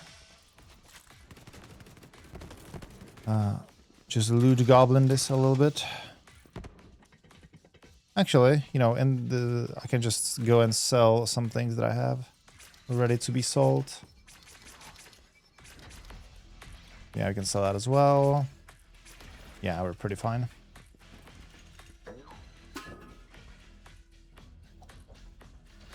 Good. We got the bomb. I actually love the bomb when it gets planted and used. It's really funny. All right. So yeah, we have to clear this bridge of enemies with the help of yet another Borderlands 1 character, Mordecai. Yeah, there's going to be a lot of guys just sort of... Please. Do you mind? Thank you. Yeah, they'll just be crawling from everywhere. The shield dudes I just generally don't like. They're very inconvenient. They should be crawling from up here. Sorry, down here as well. I don't know where they aren't. Oh yeah, there's one.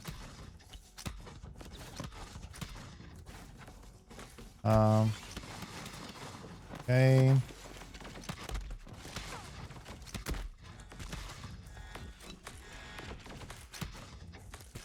Yeah, the firebrand takes reduced damage from fire, so the extra effect doesn't necessarily bother him. The thing I need to kill early, otherwise he goes into a heap of trash to construct a Gatling gun or like a sentry. And he's invulnerable for a little bit when he's like rummaging through the trash. Now we blow the bomb. It destroys everything but the thing. We need ammo. We definitely need ammo. Because now is the warden fight. Yeah, I think we're good.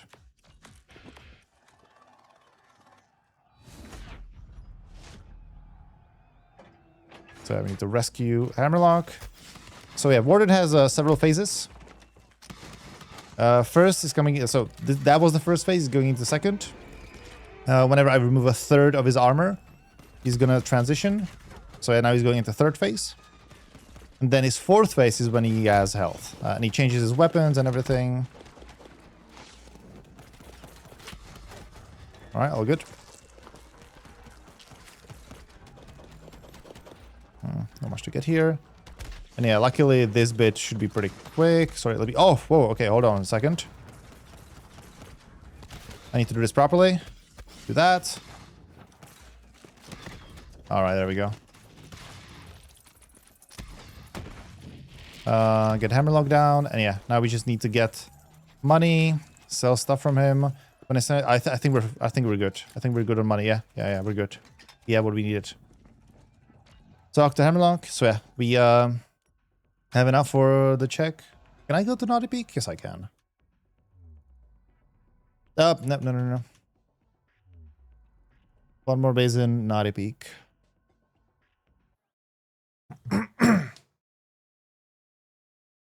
And yeah, at the start of the next section, which is the Jacobs estate, we will have the money check.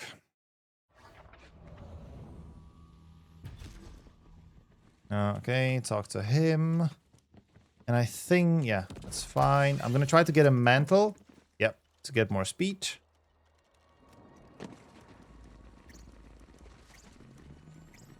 Now we're just making our way to the Jacobs estate. We got some, yeah, okay, I'm gonna spend some of these skill points. So Jacobs estate, yeah, there's one massive out of bounds in there, a couple smaller tricks. The money check is really the only thing that actually matters. No boss fights, nothing like that. First things first, I'm going to buy a bit of ammo from here. And now we need to find a Maurice vendor, the vending machine with the legendary items. He's going to be loaded. That's also part of the speedrun mod. He's going to be loaded with Hellwalkers. And sure, I'll get that one. So they are not all made equal. They have different stats or like different affixes. I usually don't have a lot of time to just go through them. Because, you know, there's a lot of enemies and they all are really trying to kill you. But yeah, so I think the one that I got is a bonus on action skill end, which is something that I will be using, so that is actually good. I don't think I needed that, but I'm gonna just do a little optimization here. Good. I once had a Hellwalker, which had the effect, because those are random, by the way, which had the effect that enemies that were named or badasses took extra damage, which is just insanely good. Because suddenly, you know, all bosses are named enemies, and, you know, badasses are usually the problem. So suddenly, just boss fights or like combat was just no issue whatsoever. I barely had to replace that Hellwalker again. Yeah, but we're waiting for level 21 to equip that new Hellwalker that we just got. We have everything now. So now we're going to do the out of bounds section. All right, all good. And we're gonna go here.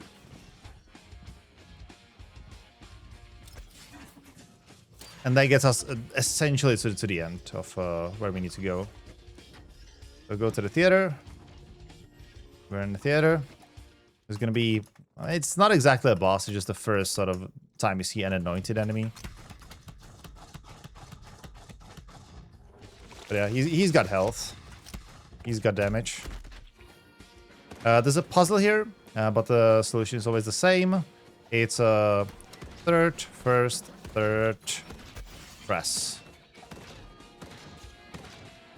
Which opens a secret door here.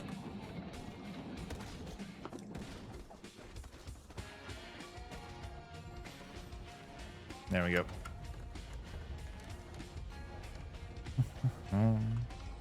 And we need to get this. And that is the whole point of this entire segment. Need to jump down here, and now we can actually fast travel to Naughty Peak. There we go. I So when I do runs of this game, I usually don't have the music on. I just listen to my own music. So yeah, the soundtrack is just something I don't remember at all. Okay, get that. And now I think it's Reliance time. Yes. Oh, whoops. Ah, we're fine.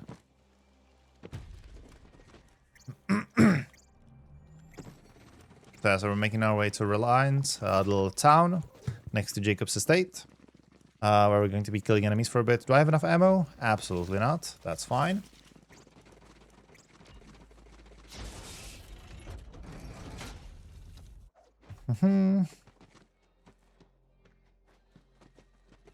Alright. Got that. And now we're just gonna sort of retake Reliance back from the enemies. Yeah, we got the level a little bit earlier than I was expecting, because normally I get level 20 sort of during the combat in Reliance. So I just need to remember to use my actions and everything. I got it early, so I didn't. But still, it's fine. You can also notice on the bottom, next to the 44 stacks of Supersonic One, which is the bunny, we also have 4 stacks of the clock thingy, which I don't remember what it's called now. Borrow time, which is what extends effectiveness of our clone.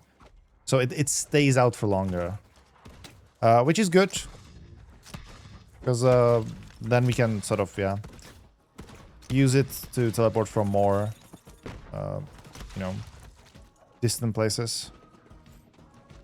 This character is also, of course, named after the legendary Jedi Academy speedrunner, Clay. An absolute legend, this guy. I'm so glad he made it. So he's just going to be doing some things around. I'll rummage through trash in the meantime to get some extra shotgun ammo.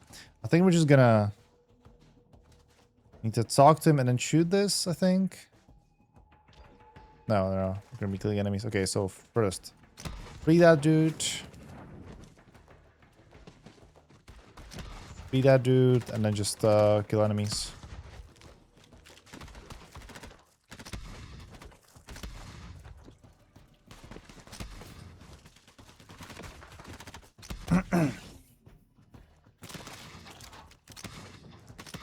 Oh, whoops.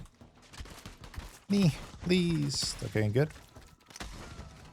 That and that. Okay, that is it from them. Talk to Clay. I think next thing we're gonna just shoot this.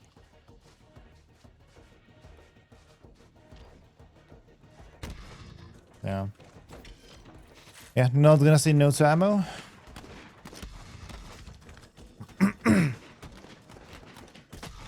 There's several ways of enemies that just we have to sort of deal with somehow.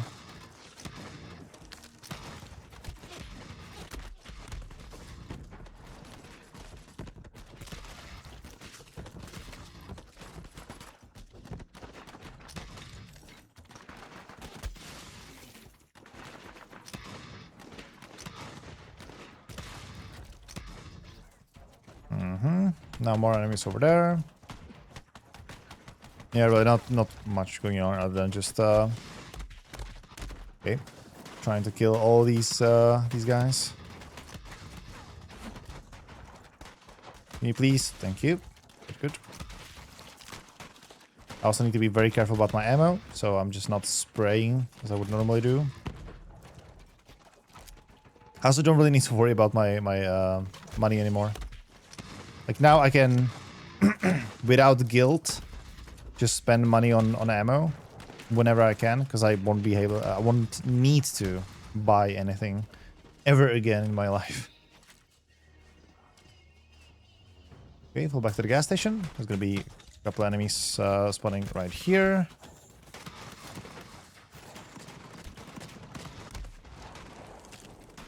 Okay, 20 bullets, sure.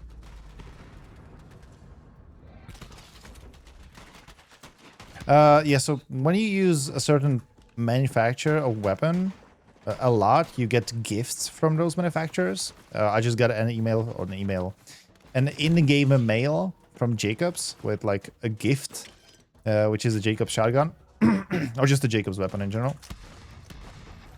But those, I believe, are not legal to use for a speedrun.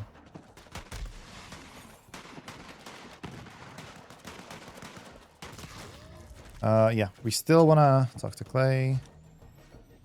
Still want to get a little bit more ammo, because before we're able to buy more, there's going to be another combat section that's a bit further away. But I don't think we have...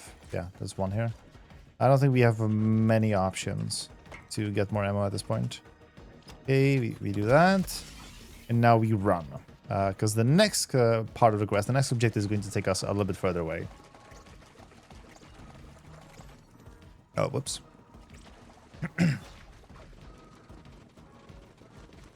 So we're going to get here to this prison down here. And once we get here, that thing is going to come. Ammo, please. Okay, a little bit. Nice. Oh, no. Oh, I see this. A turret. Good. So yeah, first wave of enemies that we have to kill. Oh, you. And then more are going to spawn in here.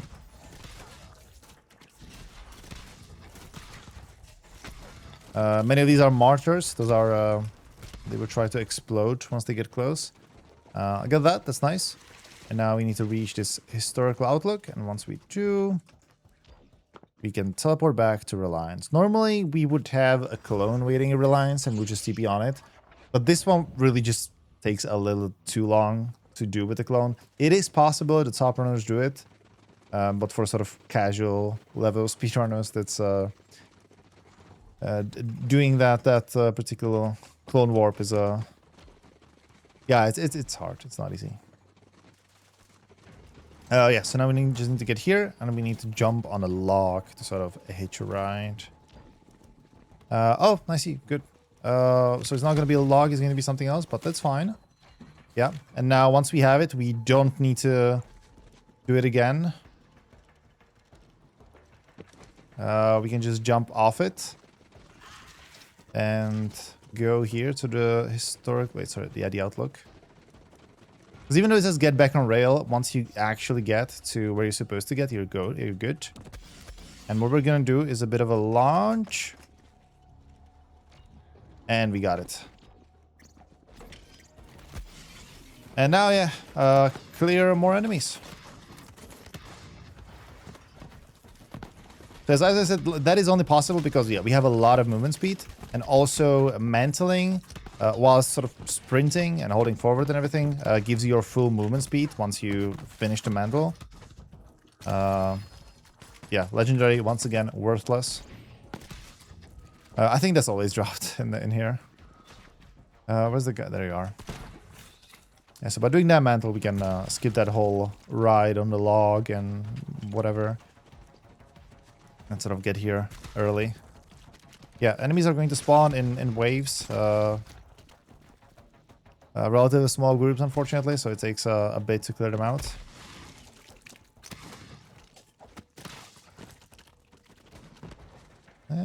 Bang. Gonna be more over here. There we go. And in the end, there's going to be a boss. I forgot his name, but he's one of the anointed... Oh, ammo, I see. But he's one of the anointed guys. He's gonna have a shield. Like an energy shield, and he's very agile and everything, and he's really annoying to deal with.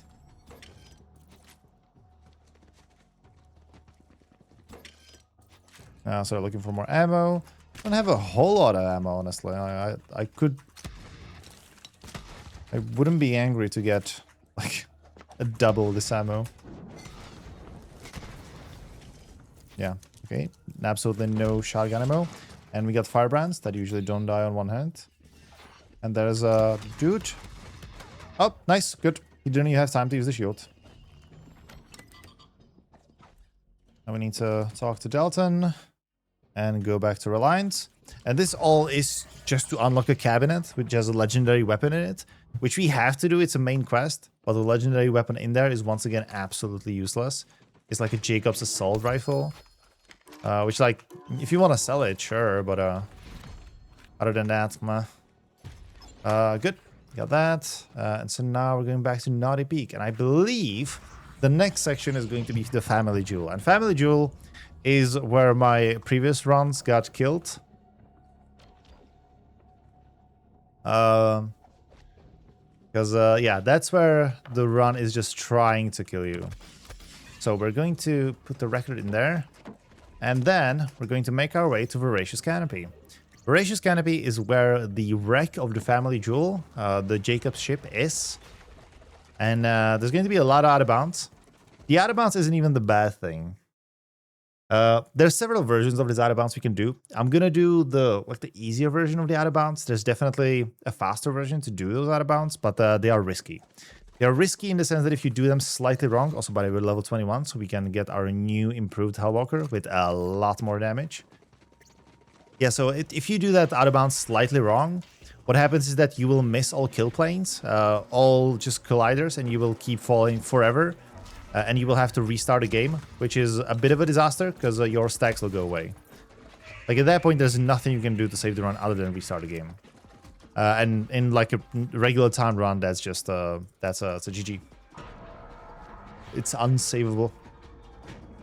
Instead, what we can do is an easier version of the out of bounds, which also saves a ton of time, just not as much. But also it's a lot safer. It's not fully safe. It's not foolproof, but the chances are much better. Yeah, so here we're just gonna do the first part of this quest, this area.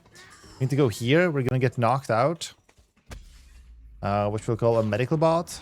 We don't need it. We can just res ourselves. Yeah, once we're here, we need to knock out the head out of this bot and put the Teddy in there. And once he's there, we can leave Voracious Canopy for a fake safe quit. This is where a safe quit would normally be. But yeah, because yeah, we cannot do safe quits. This is the next best thing. And honestly, it's not like that inconvenient to do. It's all fine.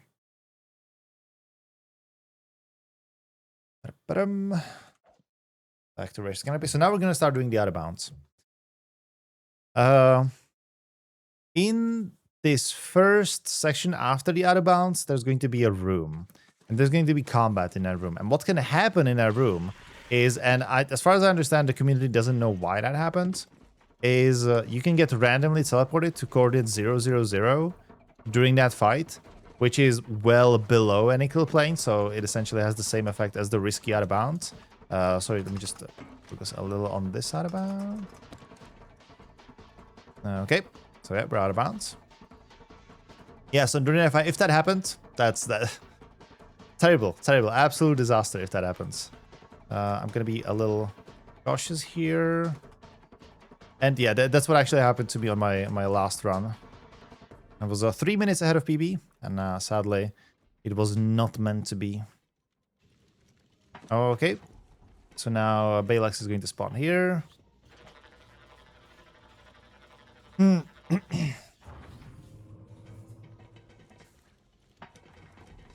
we need to touch a trigger up here. And then enemies are going to start spawning from these like digistructors. They're not random, but they spawn like there. I'm gonna stay here. Because I'm just gonna deal with these first. Yeah, okay, then there's one more. And then I can deal with those. So for that fight, where the game can randomly troll me and teleport me to Narnia, I'm gonna try and have a clone just sort of be there. Because in case I need it, I can then teleport back on it without just throwing the run. But yeah, I just want to manage expectations. It can happen. If it does happen, it's a big problem. And but let's worry about that when and if that happens.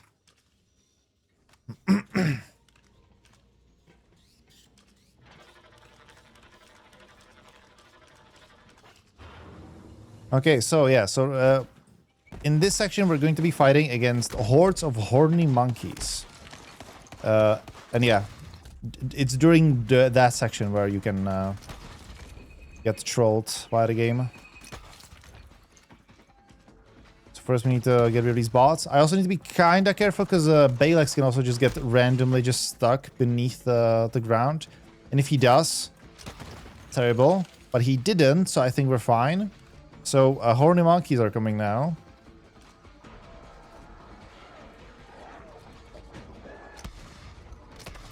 I'm gonna... Yeah, okay. I'm gonna leave a clone back there. Just in case.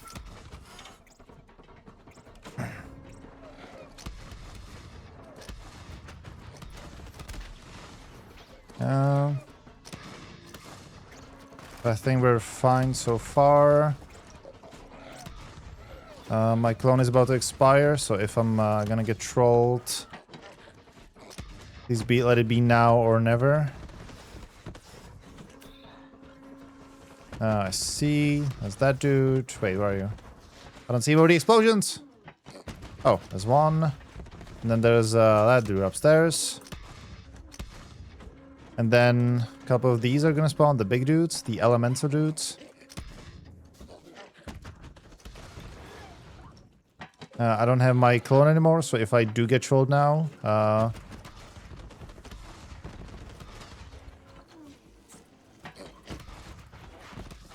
we're fine. We're fine.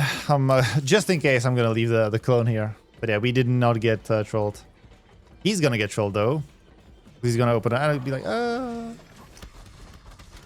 Nope. Get his head.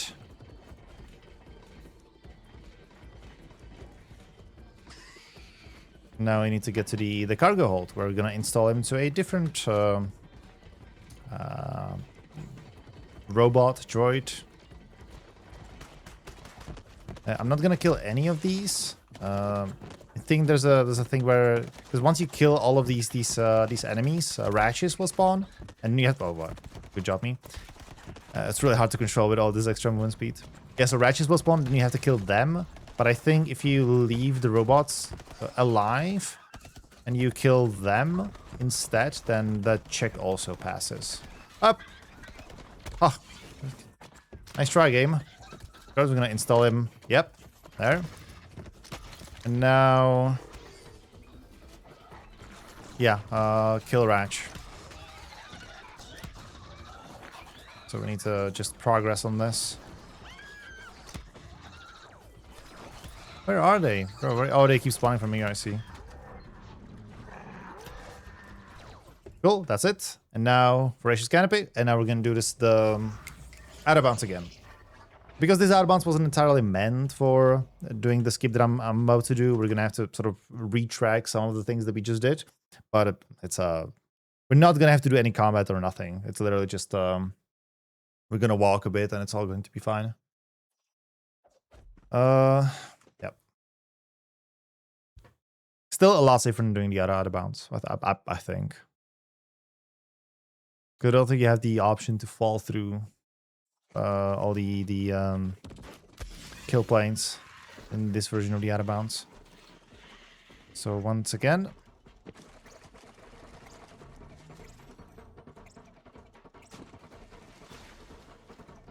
gonna go here, and we're gonna do the same out of bounds. The tricky bit here is the movement, because yeah, if you hold your keys like a little too much, then you get that, yeah, you get launched. So you need to yeah, be kind of careful with when you're holding your movement, when you're not. Oh my god, please stop bouncing around. Jesus Christ, man. Did they hotfix this out of bounds and when I was inside?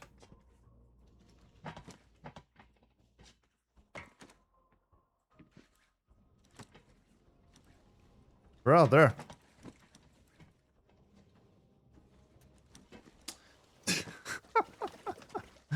Oh my god. Okay, okay. No. I think I don't have a choice. I think I do have to get this. Ah, there we go. Cool. Yeah, you got it. Because I think we skipped something, and so some doors will just remain closed now. So the path is closed to the living. The game also went just super quiet. With a lot of echo. Oh, okay.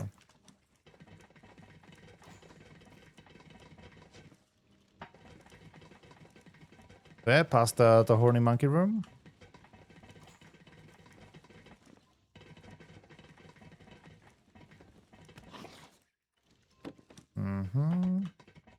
Gonna get some ammo along the way, because why not?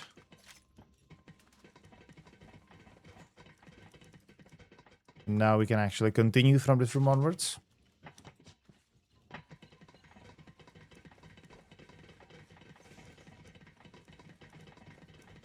Through here. Down here. And this is Genevieve. Goodbye, Genevieve. And she's not actually gone because she returns in Borderlands 4. Yeah, get the wall fragment. So a little fun fact for you. So now we're going back to Sanctuary, and Sanctuary is under attack because of Genevieve. There's one thing that I have to do, otherwise Tannis is going to really troll me. And I don't want for that to happen. I need to go a specific way and kill a robot.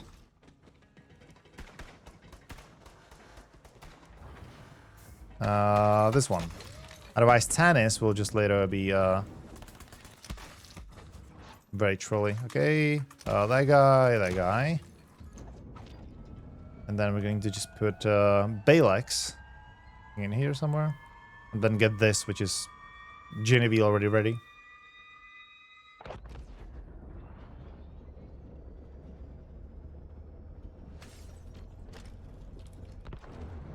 Alright. We're gonna get her to Marcus.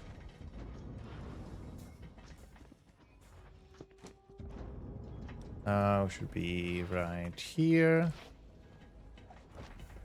And now good, Tannis made her way back to the lab. So she should be ready. Good. And now we're making our way. So yeah, we managed to get past that. Now I think it's the rogues is the next segment. Naughty Peak, yeah. Rogues, there's a bit of trickiness. Because Rogues is based around invisible things you need to shoot with a specific weapon, with like a sight that sees all these things. Oh, Reliance, not... Okay, that's fine. That sees these things. And once you shoot them, then the mission progresses. However, you can shoot it with any other weapon as well, so you just have to remember where they are. Oh, sorry. Which I maybe do. I'm gonna give it a shot. We'll see. So the first door has 3 places you need to shoot. One of them is dead straight in the middle. One of them is somewhere in there. And one of them I think is here or here. Okay, so we're missing one. Am I just stupid? Is like here? Oh yeah, good. Good. So okay, rogues. I don't know. I think they're misspelled in some parts of the text. I always thought that was the joke, but I actually don't know. Okay, so this way we need to get to their base. The base is once again covered by an invisible thingy, which I think is like here. Yep.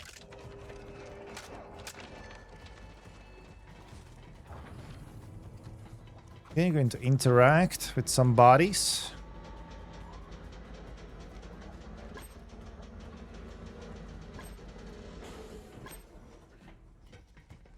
And then this one, which is the important one. And then, yeah, sorry, get that. And then the loot tracker.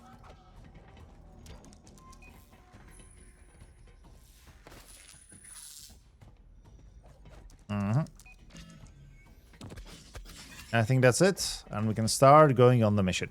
So yeah, we're going to be doing one side quest once we get to it as well. But first we're going to deal with Agent D. Yeah, so all these enemies are, or like these agents are undercover. This undercover agent is this lady. Once you shoot there, she becomes her true form, and everybody's really horrified.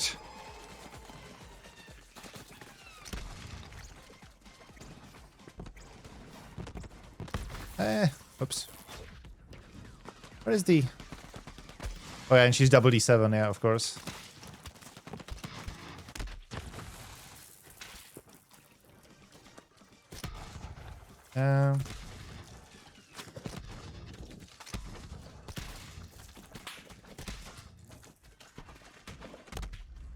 No.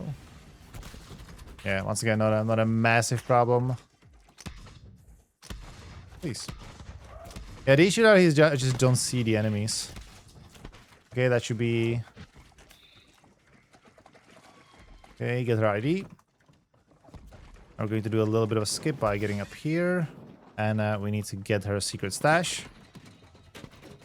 And there we go. So now we're going to the next secret stash, but at that next secret stash, which is right here, we're also going to take a side quest, the Sellout. Sellout is really quick and really easy. You just have to die. The main enemy of the game wants you to die, so you just go here.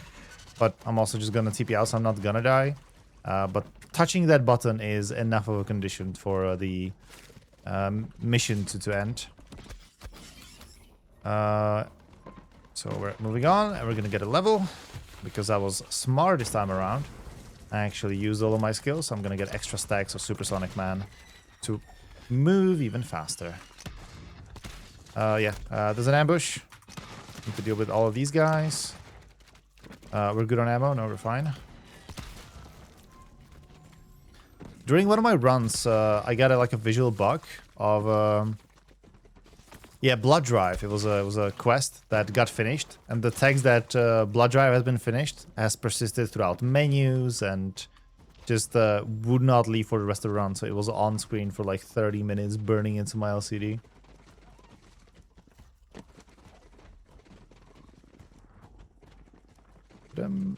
Okay. Yeah, once again, need to clear enemies.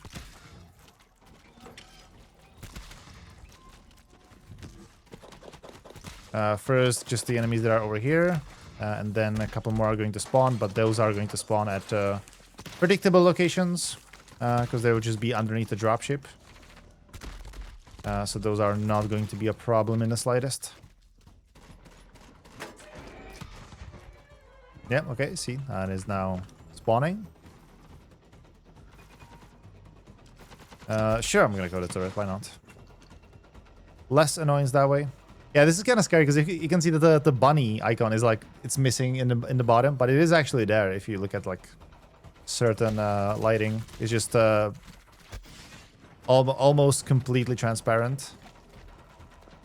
So then you're like, oh wait, did I mess up? Is my glitch no longer working?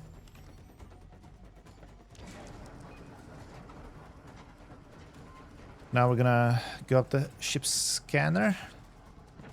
And we're gonna shoot a thing up there. Am I good? I'm good. Yeah, and now, yeah, you're supposed to protect this for a certain amount of time, but you don't actually have to. We're gonna do a fake save quit and just skip that entire mission. There we go.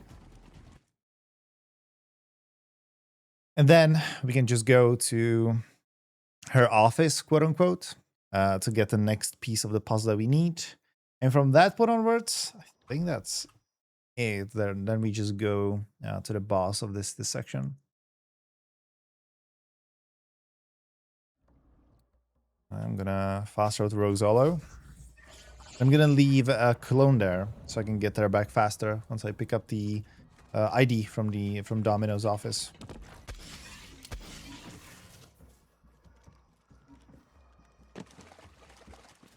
Eh.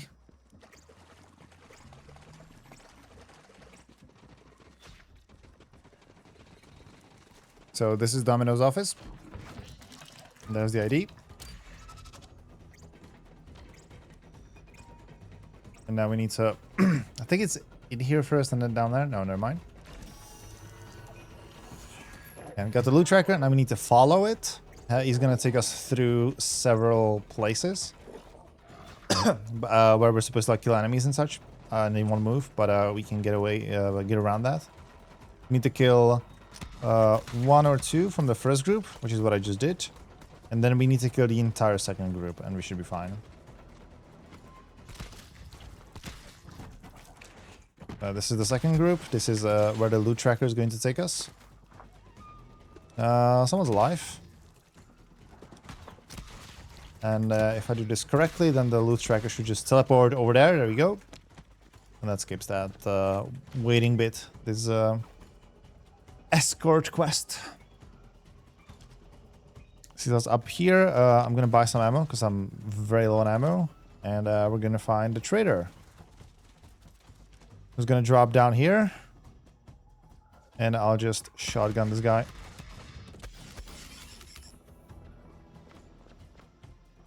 And does that, and I can get his power key, and we're going to Sanctuary, and that's Rogues done.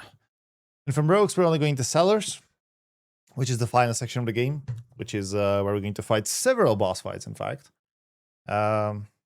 two big ones, almost back to back. So I need to give Tanis the vault key, and then I think immediately go to Naughty Peak.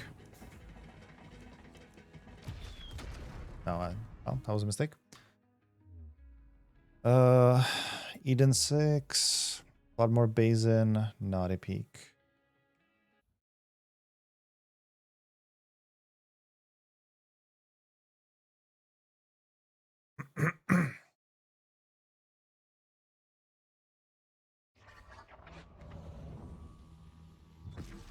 Okay, so talk to Enright, and we're immediately going to Cellars. Meet Clay there, who's gonna sort of let us in.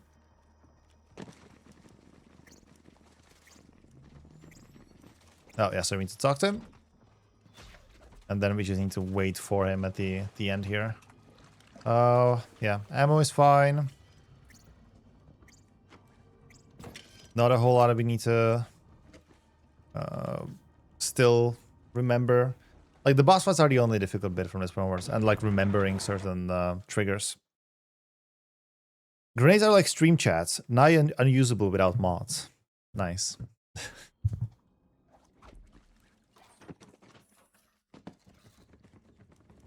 So we're gonna go down here and get this death claptrap for some extra XP. And now we're gonna get to this section. Yeah, there's just gonna be a lot of enemies spawning, so we need to clear them out as they appear.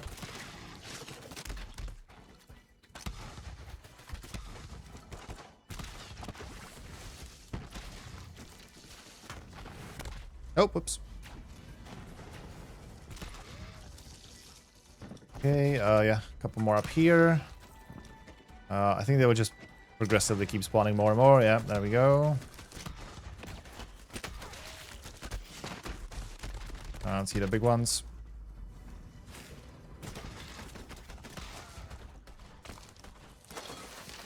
Oh yeah, so this guy is now constructing the turret.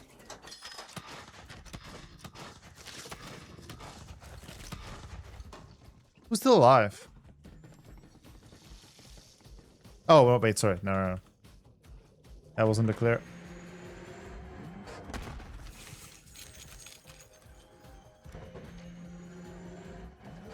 Okay, now we're gonna get to defend once more.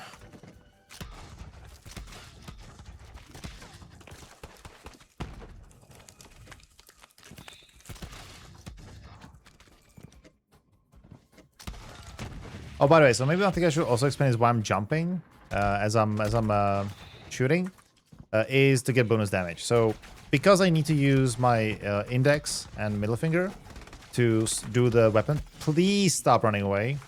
To do the weapon swap, I can actually use it for movement. And so I would be standing still. I would have no movement speed at all as I was jumping. Sorry, as I was shooting. And there's a talent that I have that gives me bonus damage based on my current movement speed. So yeah, By doing that, I just get a lot more damage. It also makes me more survivable, because I'm not a sitting duck. Oh, you're alive. Hello.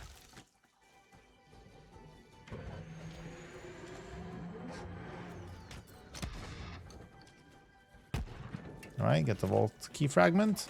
And that should be it. And now we're on our way to the boss fight. Ammo is a huge concern. So I'm just going to spend a little bit of time searching through this to get shotgun ammo, just in case, yeah, just so we don't get into an unfortunate situation. So far, very unlucky with the shotgun ammo. Okay, never mind, that was good. Got some more here. Got some more there. Yeah, I think we're okay-ish. All right, so yeah, next boss fight, Aurelia. Aurelia essentially repeats the same pattern over and over. Okay, good job, me. Once she uses her shields and you get her health down by enough. Oh, is she stuck? No, she's immune. Well, that's a problem then. Okay, good. She's gonna get into like this, yeah, she's gonna make tornadoes first. And then she's also going to create an ice cage for her to like regenerate. Which, yeah, I will break as soon as I can because it regens her shields. And we're going to do that a couple of times. I'm really losing ammo, goddamn.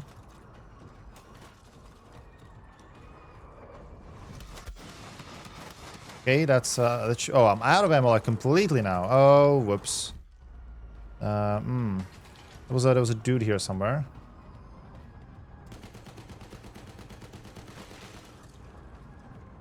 I think this might be a problem. Yeah. Okay. Gotta try again. Yeah, this fight is a bit annoying.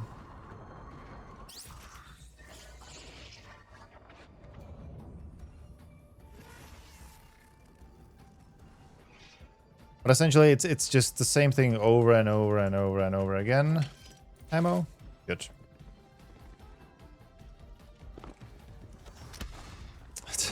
I didn't set up the glitch properly, so it didn't work on the first shot. Okay, good. Don't waste ammo when she is immune. There we go. So now she should go do it again, but she's not doing it for some reason.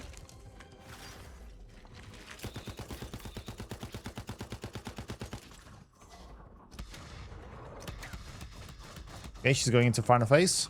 I wouldn't be mad at some heal kits. Where is she? There we go. And she's dead.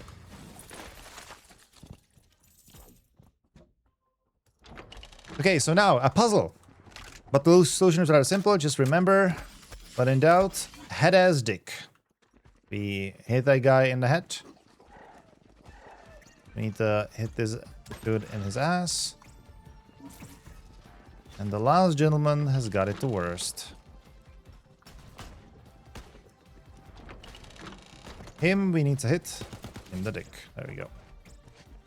That's, by the way, literally what the puzzle is. Like that. It just says those words as I said them. I'm gonna try to do a little bit of a skip. There we go. Okay, good. Yeah, saves like 3 seconds, something like that. Simple to do, but also simple to mess up. I'm gonna go here, give Tanis the power of the key, and then I'm gonna leave and then go back because she walks really slowly to where she's supposed to assemble the key. So this way, I'm just gonna hurry her up a little bit.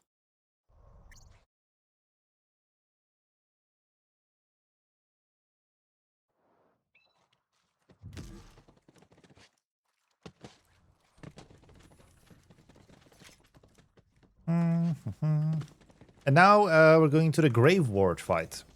This one can be a bit tricky, a little bit. But ultimately shouldn't be too much of a problem. Let me just invest a little bit in my abilities. Sure. More supersonic, man, why not? So first we're going to put this here. We're going to spend Grave and Ward also giving me double damage bonus, and that then spawns Grave Ward. Got him. Oh, he's not even gonna turn the platform around. Let's go. So that was Grave Ward.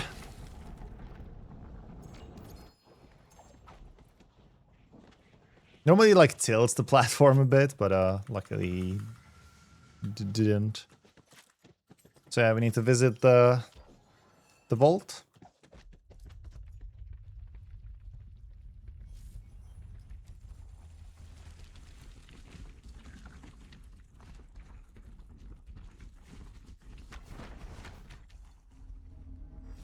I don't think this one has anything super consequential.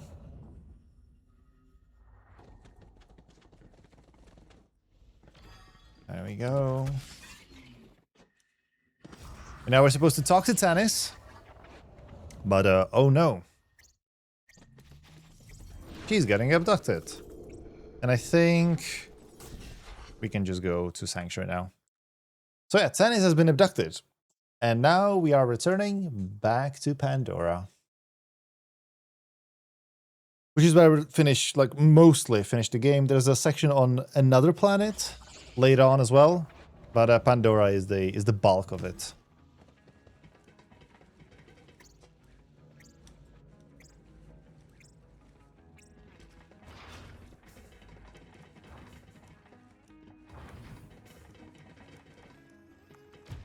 All right. Talks to her. Also from that mission, Cold as a Grave, we got... wait, sorry. No, why am I on Promethea? I'm on Pandora. The Drought Highway.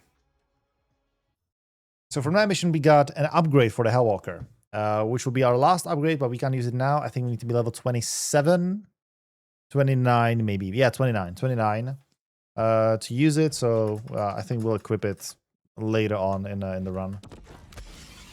But yeah, Pandora, this is the section where we started the run. Now we're going to uncover more sections that we haven't been to yet. Now it's asking us to just get a vehicle, because apparently just normal fire is not enough. But I'm gonna ditch the vehicle immediately, because I'm much faster without it. So, okay, let's see. Devil's Razor, never mind. Not Splinterlands yet. So Devil's Razor is literally just we go to Vaughn in Conrad's Halt. No, sorry, not Conrad's Halt. Roland's Rest. Conrad's Halt is later. Say hi in this little town that he created. He's always up here. That's some sick soundtrack, damn. And we can just leave.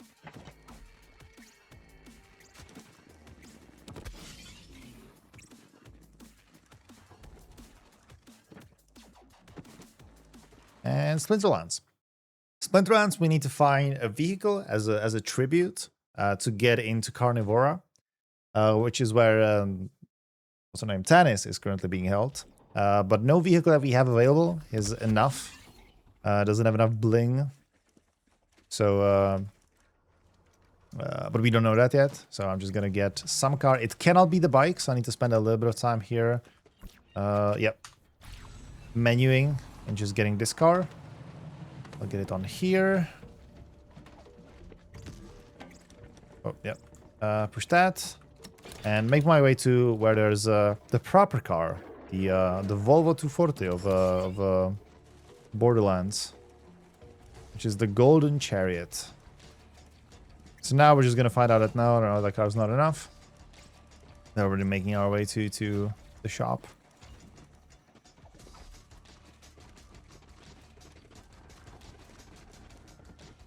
So the car we want is up there. But yeah, a couple of enemies we need to kill first. I think only what we really need to kill are the enemies that spawn. Because, yeah, they will keep spawning. They will sort of be climbing from underneath all of these places. Yeah, whenever you see a dot appear on the map, that's sort of what I'm going to be trying to kill with priority.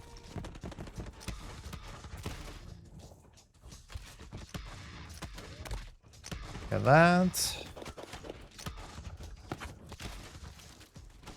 Oh, I see. And we got Big Donnie and his Big D. Got that. We need to get his keys. Got it. And yeah, we just need to get up, use screen controls.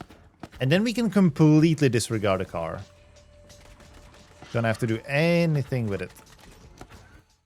So we're gonna go to pit stop. And just run back to Carnivora and respawn it there. It's much faster.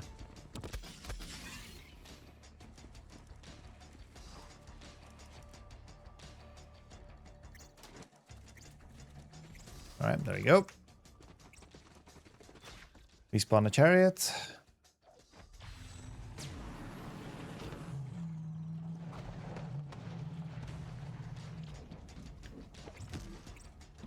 Click this button. And we can already be ready because we know they're not gonna cut out the car. So yeah, Carnivora, we just need to make our way to the end where the entrance to the Carnivora... Is it Carnivora? Yeah, it is Carnivora, yeah. Where it is. There's a trick you can do, like a skip, but it requires a certain frame rate. I'm think it's like 120, like stable to do, which I don't currently have, so I'm not gonna try to do that, but the trick isn't... the trick doesn't save like that amount of time, honestly. Yeah, it's really hard to move with all this extra movement speed. Yeah. I'm just gonna be very careful.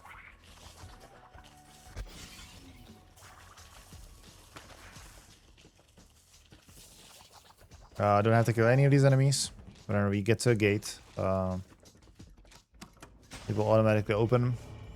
The skip that we could do would just skip this indoor area and also part of the outdoor area that we've just been to. But yeah, as you can see, it's not... No massive waiting other than the elevators, no real combat, no long navigation. It's all good. A little funny bit coming up here, because this is where you like reveal that Carnivora is actually not a building, it's a massive vehicle. But the game isn't expecting us to move that quick. So if I run after her, it will not register as me like catching up to Carnivora. I need to first build some distance. So I had to run away first before I can run towards it. Okay, we need to destroy all the fuel tanks.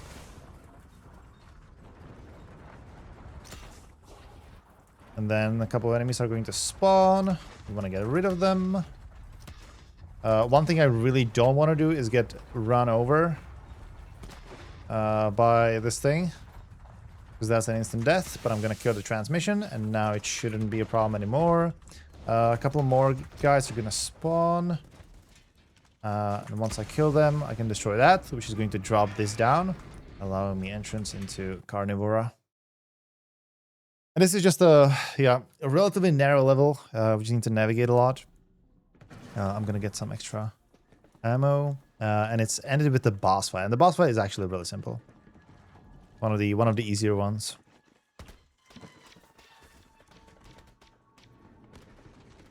Yep. Yep, get that.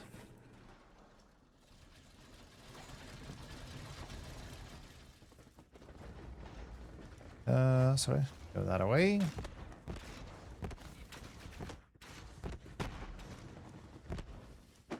There's a little bit of a puzzle here with the flames, but if I jump at the right time, you miss all of the fires. One thing I'm gonna do is there's a death claptrap at the end here on the assembly line. I'm gonna get that for some extra XP.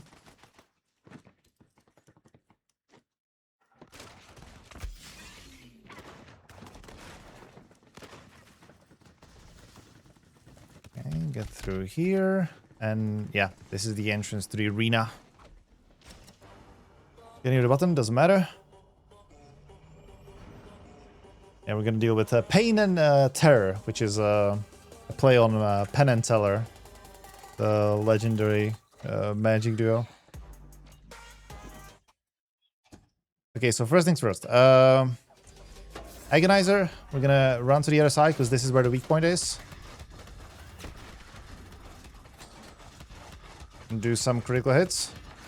Good. And now once we get to the purple health bar, we need to be at the front. Because this sort of shielding is going to fall apart, uncovering the Iridian core. And once we start shooting that, that will be the weak point. There we go. Got it. Now we just need to kill Pain and Terror. But they are just defenselessly on the ground over here. Whereas her, there she is. Good. And we can just leave.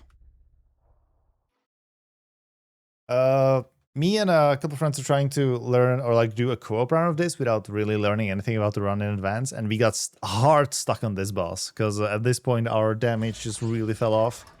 And we were not able to defeat him at all. Okay, we got Lilith. But yeah, now we're gonna start focusing on the Calypsos again.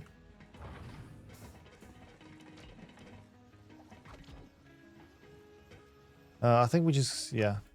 There we go. Go to Roland's Rest. Devil's Razor.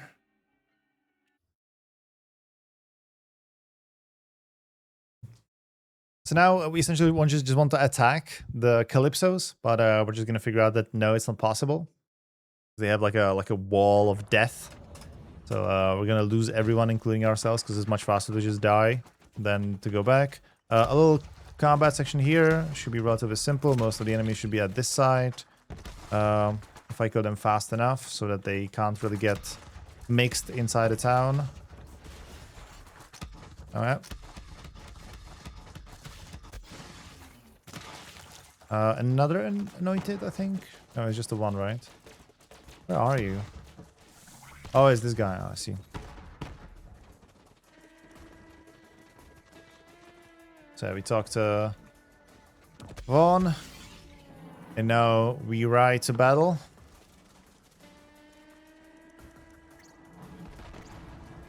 Sadly, the battle is already lost, so all we have to do is just die. To figure out that it's actually... we can't. And we come up with a new plan. Here we're gonna take another little side mission. We first talk to Vaughn, who will open the doors to Conrad's Hold. But before we go there, we're going to go here and kill Hot Carl. Hot Carl is just an assassination target. The main problem with him is that he's resistant to fire, which is mostly what we're doing.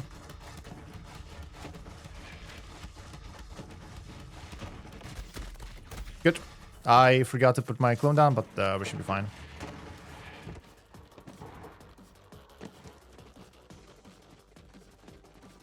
Oh, we got here just in time, damn. So we didn't even need the clone because it would have been a waste of time. Conrad's Halt in casual playthrough, relatively long level, but we can skip most of it. First, I'm just gonna get here and shoot that. Oh, sorry, I need to be a little bit further. Shoot that to open the doors.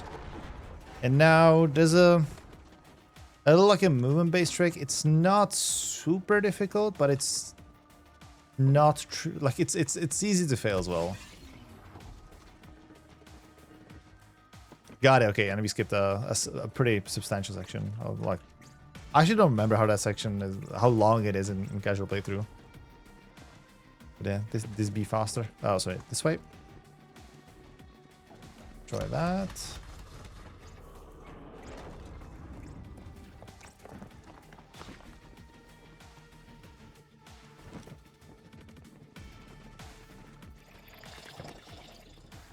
And here we have to get to here to open several fake doors, and we just need to kill the mosquito adults that spawn.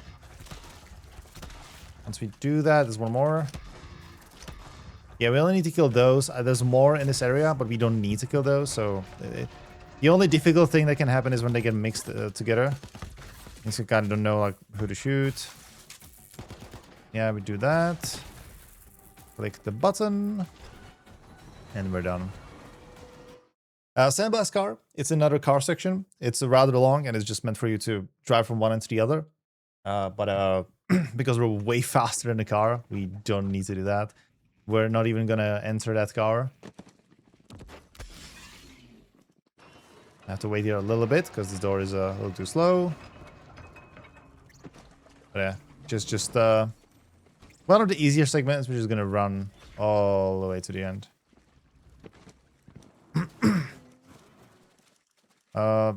Couple things to look at because we are a little too fast for certain things. So here I have to like run around for a bit until the door or the gate gets open.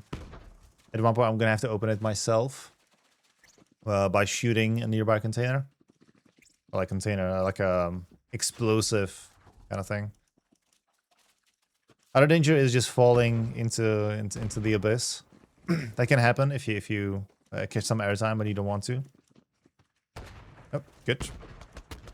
Yeah, a lot of roadblocks. I think they can be destroyed in the car, but we're not really shooting. We're just sprinting, so I'm just going to try to be avoiding them. Because you can run through them, through like the little gaps that they have, but it's a bit precise.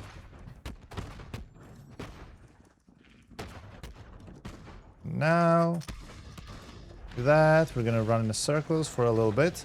Now we're actually supposed to have that car that we got, and we're supposed to bring it all the way here, but we don't have to. We can just respawn it from here, and that is the end of the mission. So all I'm really gonna do is just this. Done. So that's the car section figured out. Let me just look at my notes. So next is Cathedral, I see. Yeah, so we're gonna go into the boss fight with the Calypso, or one of them rather. Very soon. Okay, talk to him. Please don't run away. Yeah, go back to Sanctuary. There's going to be... We're supposed to say goodbye to everybody, but luckily everybody is optional other than Lilith. And Lilith ends the mission, so it's all good. But we're gonna have to look at the skybox for a little bit. As part of the mission, it literally just says, look out of the window, turret farmers. And you just need to look out of the window for a while. Okay, talk to her. And then it says the objective on the right is gonna switch. There we go.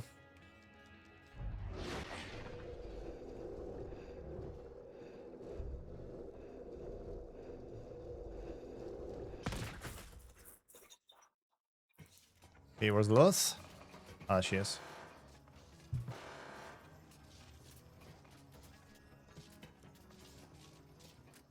Alright, talk to Lilith, and we can just go to Roland's Rest.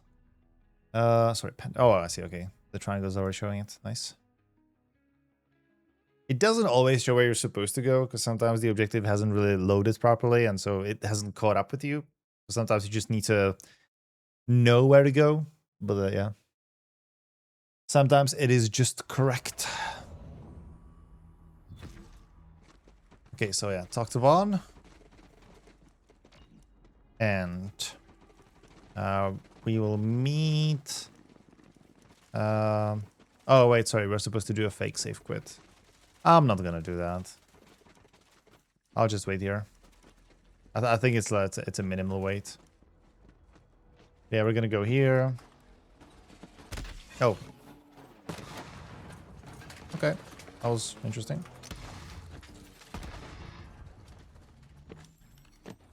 It's a bit longer way than I was expecting, but I still think... Yeah. Oh, actually, you know what? Let me just get ahead of the curve then and just kill Antelope now. Good.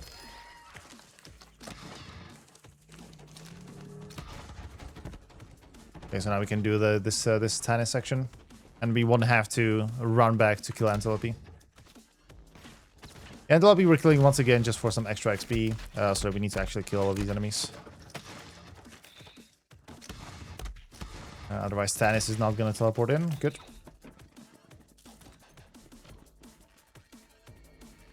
Alright, she's going to use her powers to disable that. And once they are disabled, we can go. One thing that I don't want to do right now is use my clone. That was too early. Okay. Oh, I'm back. Oh, no. Oh, no, no, no, no, no.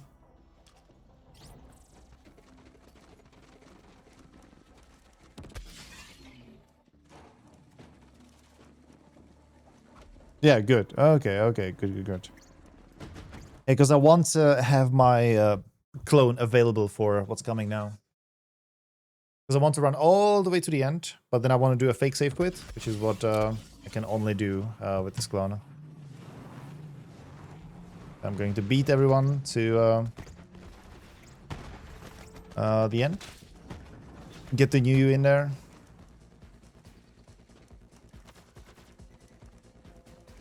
Or more the fast travel point in there. It's not just a new. Alright. Objective has changed. Now we're going to do a fake save quit so everybody is in place. We don't have to wait for everyone.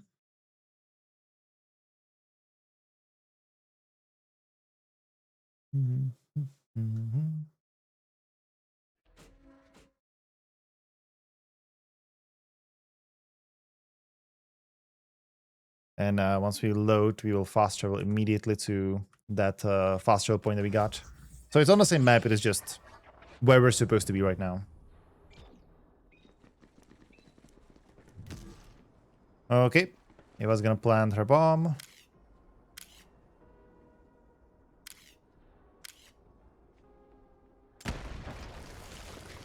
And yep, just have to deal with some enemies here. There are gonna be a lot of them. And they're gonna be spawning from every direction and they're gonna be very annoying. I might just get knocked out a couple of times. But yeah, not a whole lot I can go sideways at this point. Also, we're very close to being level 29. Once we get level 29, we can switch to the better Hellwalker, which is going to be our last damage dealing weapon. Oh no.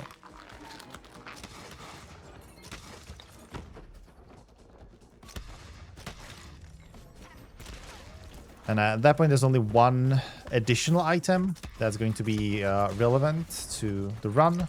But yeah, that's gonna be a bit later. Good, we have everything. We can continue. We're going to do a little bit of a skip in here. The tiniest of skips, which is going up here. And putting the clone in there. Getting through it. Through the thing here. Destroy that.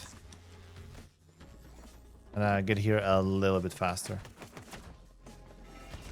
Now all you have to do is just open those doors, and then there's going to be some combat. Open doors here.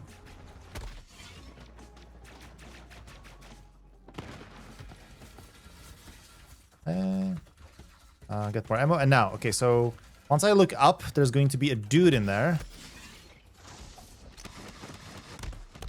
Oh, whoops. Okay, who was that? Oh, it's the Tinks. You little... Okay, where's the knight? Oh, we got that. Okay, now do the whoops. Up there. We need to sort of use four of these valves. There's Luke. Okay, Luke has a shield. I'm gonna try him again when he feels like being a reasonable person.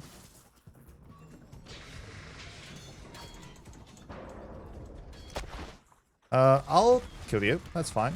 Good. Well, not great, because I would have loved to have the double damage bonus for Troy, but we probably won't. It's fine. But yeah, we're level 29 now, so we have got the last Hellwalkers. That is the maximum amount of damage that we do. I'm seeing a question, chat, whether if I have to jump when I'm shooting, and yes, it makes me. It makes enemies more prone to not hit me, but also I have a skill that increases my damage potentially towards my movement speed, and I have a lot of movement speed. Okay, this is Troy. Troy's the dick. Several phases, a lot of things you need to avoid. Oh my god.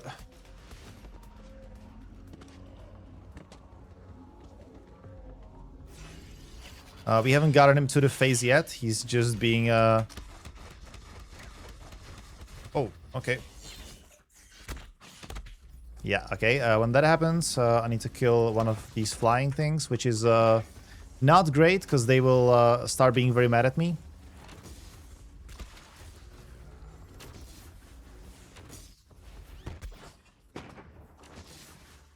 Normally, if you do this fight properly, this phase doesn't happen. It's skipped.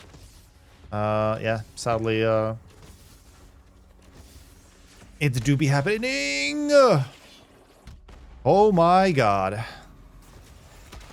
I don't even know what happened. Please go into phase, for the love of God.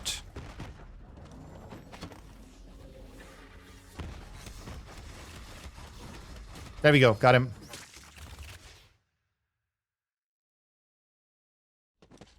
Alright, got that. Oh, sorry, yeah. One thing that he dropped that's relevant, which is the Echo, which leads us to the last planet. Lith. We're gonna just visit the vault, but there's nothing interesting. 3 hours out and it's almost as long as my beamer attempts. Shout outs to Sparky, shout outs to the Mirror Switch relay that happened yesterday. Absolute top tier show. If you're interested in seeing something hopefully similar level, tonight is going to be Jedi Academy relay race. Team Carla versus Team Juanita. If you feel like supporting Juanita, please come watch. If you feel like supporting Carla, please get the hell out of here. I do not want to see you ever again. Please never talk to me or my kids ever.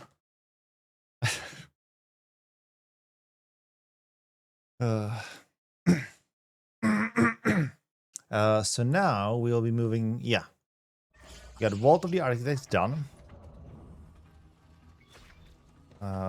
In the lab, we're now going to use that and then just wait a little bit because it's like a. I could skip it using a fake save quit, but it's not something I have properly practiced, and I would rather not discover a new potential edge case or a run-breaking bug right now. So I'm just gonna keep it chill.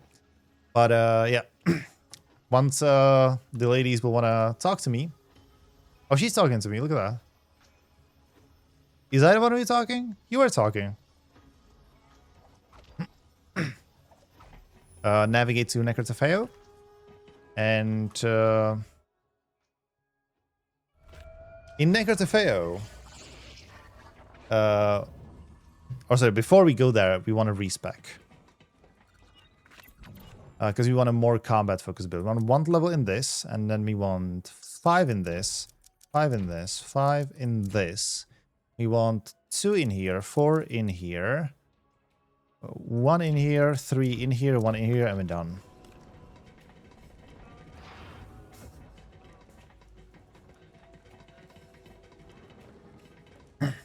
Alright, Desolation at Edge. So yeah, last planet. I don't know how I'm doing with my time or estimate. I don't want to know. Hopefully I'm not already overestimate. But yeah, the run, yeah, it had some issues, but it hasn't been going like disastrously.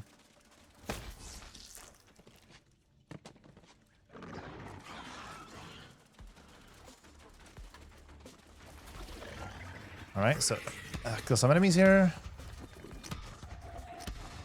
The build that we switched to is a lot more focused now on kill skills and getting all the kill skills available once we use an action skill. So it's still very compatible with the workflow that we sort of have. The synergy is pretty much still the same. So yeah, we're going to be getting just a lot more movement speed from using action skills and yeah, some good damage. The reason for that is this movement speed that we're having right now, it will not last forever. We will actually be getting rid of it very soon. And so we want to be able to still be sort of competitive, I would say, comparable in terms of speed after we lose this. So now we need to go meet Typhon. The very tall dude. 9.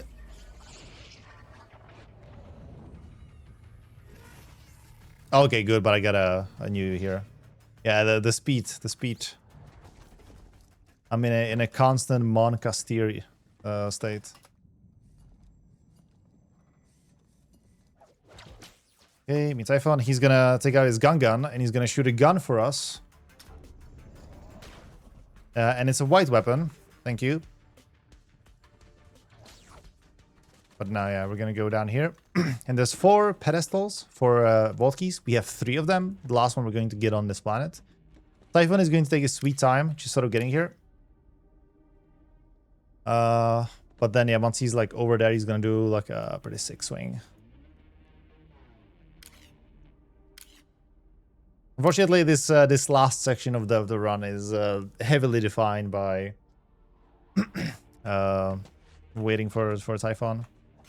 Bang, bang, bang, and we can leave. So now we just need to quickly get the last vault key. We're gonna try to get there using the path that Typhon took. Oh, we're level 30 by the way, so we're going to equip this. And now, once we're going to be leaving that for a little, very, very short amount of time, we're going to reach the highest speed that we can reach in this speed run. Yeah, it's gonna go this way. Here we're gonna do a tiny bit of combat. Oh, wait a minute. You see where the problem is?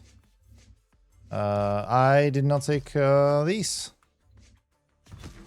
Horrendous. Okay, you got that, but yeah, now we're one-shotting essentially everything.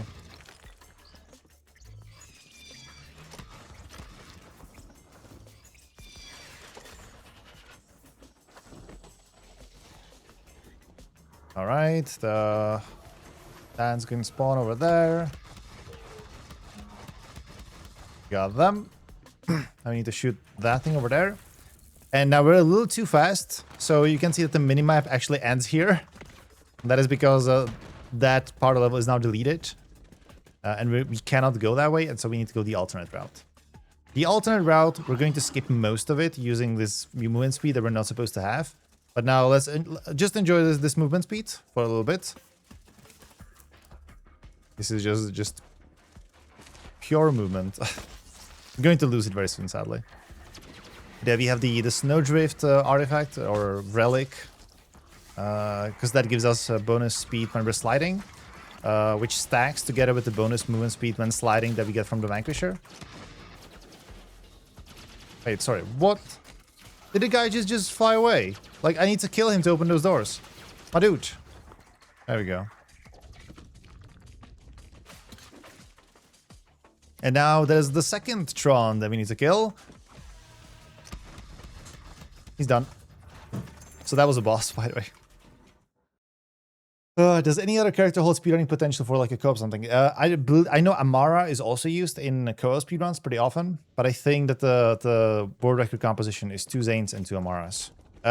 Big skip coming very soon.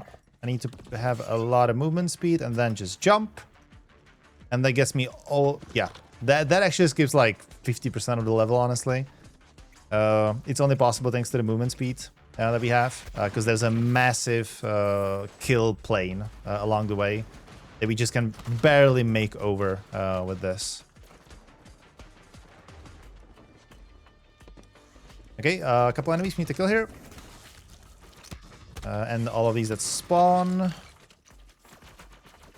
And yeah, a Nullhound. Oh, sorry, it's a front runner, never mind.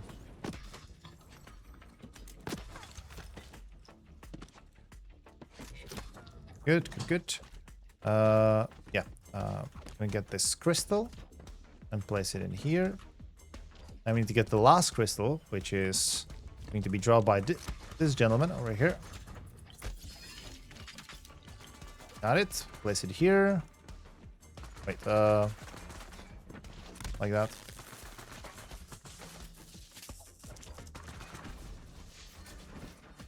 Okay, once this energy gets activated, please. I can activate the elevator. There we go. So coming up, we're going to be spawning Typhon, and he's gonna give us the vault key that we're missing. This time, the full vault key. We don't have to hunt individual bits. But there's a little bit of a trickery. An extra thing we need to be very careful about, otherwise we can sort of partially softlock the game.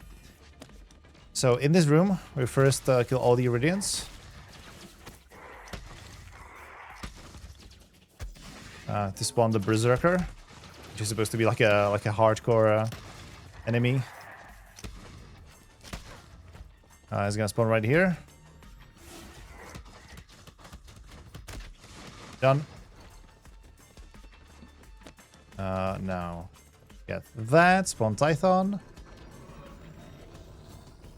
And now we're going to safe quit the moment the objective changes. So now we're safe quitting, which means we will lose all of the movement speed. But at this point, it is worth it to start safe quitting again instead of trying to do fake safe quits. This sometimes works, sometimes it doesn't. It's kind of like, you know, whatever the game feels like at the moment. We're still okay with a lot of movement speed because we have the Infiltrator, the bonus movement speed from the kill skills that we all get automatically, the Vanquisher sliding speed, and the Snowdrift sliding speed. So we're still able to do, yeah, a lot of that. Satellite Tython teleported back, so we're gonna have to wait for a little bit. But at least during that time, I can explain what's gonna happen here. So inside this thing is the vault key that we're trying to get. That Tython, is he moving? What is he doing? Tython, my dude.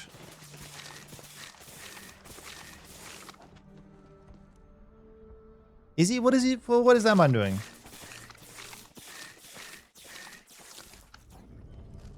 Oh, sorry, he's just really taking it at a very leisurely speed. Sick, yeah. So here's the thing. Very soon, Tython's going to stand over here, and he will want us to dig over here, but, you know, we're not going to find anything. And he's going to be like, oh, sorry, I'm stupid. I need to click a button in here to open this. But the problem is, this button is not active, that he will try to click. So when he tries it, nothing will happen and the game soft locks. The reason is, because the speedrun mod removes the dialogues. So he tries to open it way faster than he's actually supposed to. And so I'm going to body block him for a little bit. 2, 3 should be enough.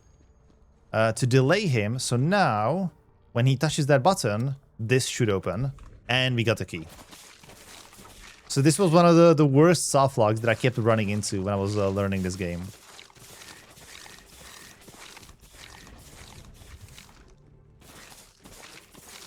And now we're supposed to loot the vault that is already looted, unfortunately, because Tython looted it.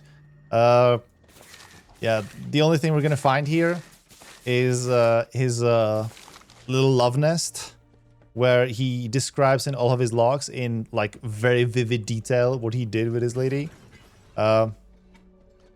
Good for you, bro. But yeah, the thing that he found here is this. That's the gun. It's the gun that shoots guns. But which is kind of fun for like casual playthrough, but yeah, absolutely useless in speedrun.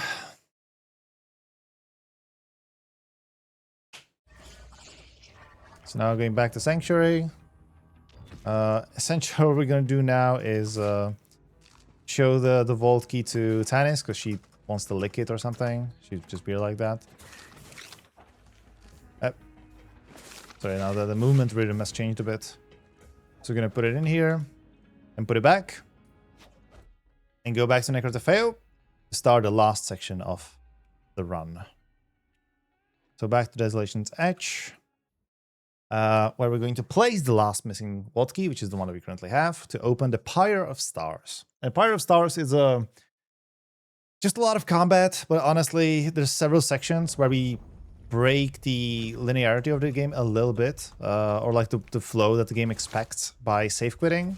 And that is the only tricky bit for a speedrunner, to remember when you're supposed to do it and what are the exact, you know, like, yeah. Just do it properly. There we go. Okay, so it's Pyre of Stars, and then afterwards, it's only one extra area, which is the final boss arena. So first, what we're gonna do here? Go to the doors over here. Buy ammo, why not? Wait for Tannis.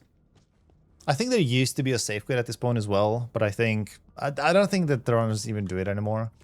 So if it's not worth in like load remove time, it's definitely not worth RTA.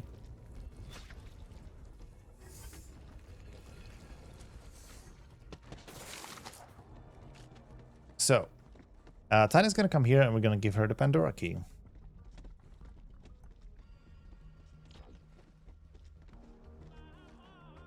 No, wait, sorry, no. Oh yeah, we are, never mind. So you're gonna do that. And then those doors are gonna open and we're gonna have to follow Typhon everywhere, which just sucks. So we need to find ways to make him faster. One thing we're gonna do is we're going to aggro some enemies. We're gonna aggro some enemies and get them in. Oh, let's go! Wow, what the hell? And get them into Typhon's ladder side, which somehow happened, and that allows us to place this immediately and have those doors open. So now we're going to be moving on. That was really fast, goddamn.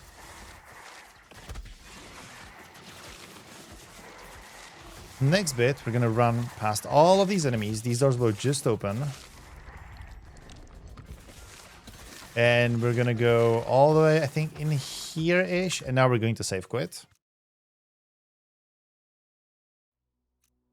And we're going to now backtrack a little bit until Typhon's location changes, I think, or the objective changes. You'll see it on the diamond. There we go. Now we save quit. So now Typhon is in a further location. And now we have to backtrack again to where we just were to kill all of those enemies. So Typhon can progress.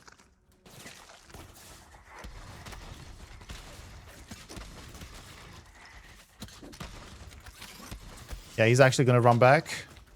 But once he realizes there's nothing to do, he's going to take a huge turn. Yeah, look at that racing line. Oh, what a guy. What a guy.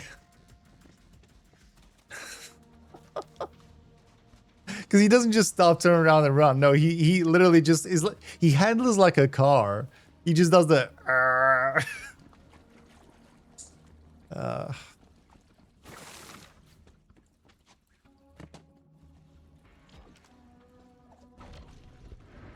Right, just activate that.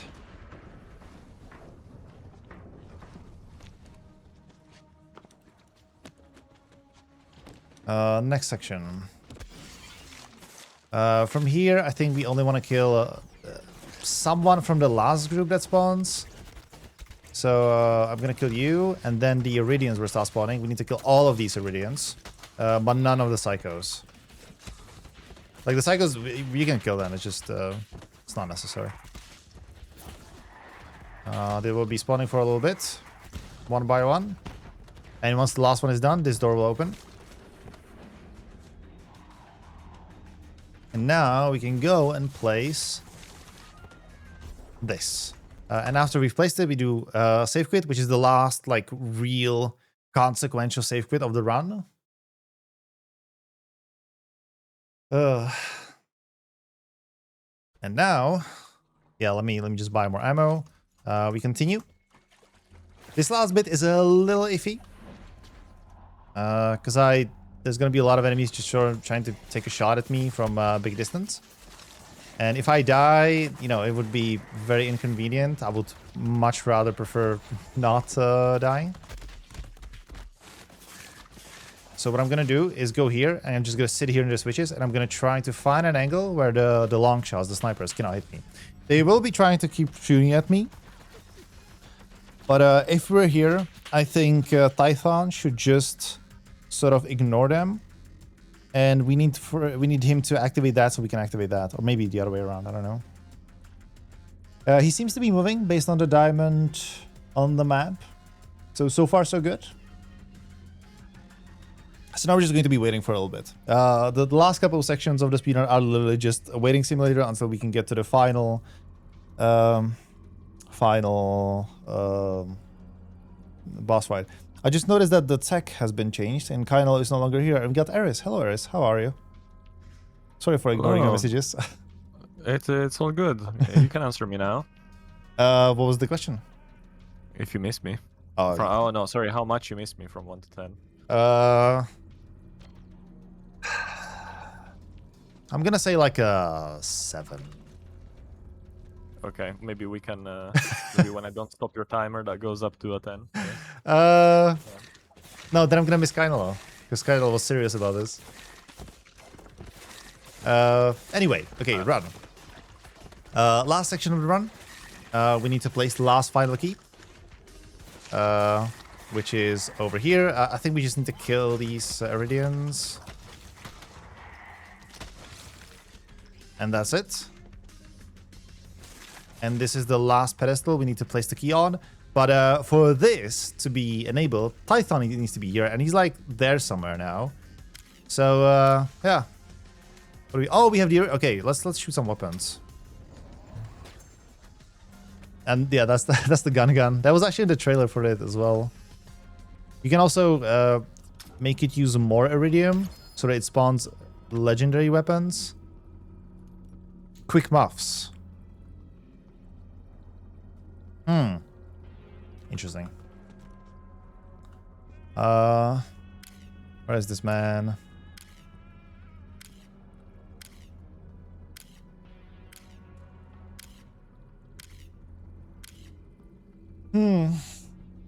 Yeah, he's taking his sweet time. If there was a skip for this, that would genuinely save a drastic amount of time. So yeah, he's gonna get it all the way here. Then we place this in there. And then we do the last save quit of the run together with the fast travel to get into the final combat section and the final boss fight.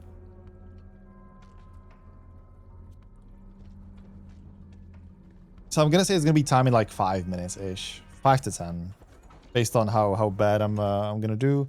Fire of Stars, fast travel with immediate save quit.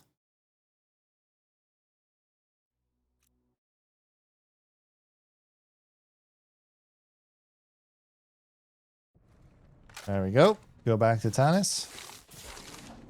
Now there's going to be a combat section.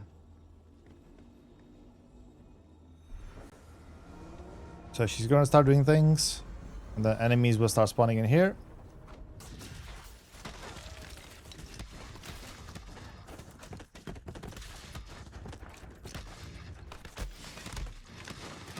We're good on ammo and everything. Yeah, I mean, at this point, there's still a couple of things that can go wrong. You can soft lock on the final boss if you're doing too much damage. So I'm gonna, on purpose, take a different weapon to not do too much in like specific sections. But other than that, like, yeah, that's...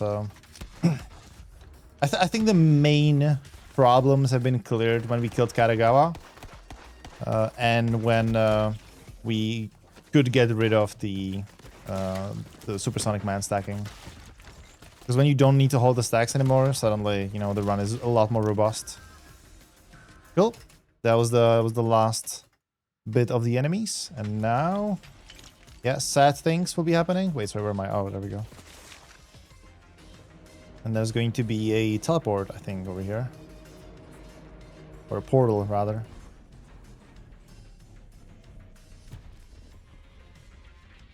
There we go. And now coming on to the last boss fight.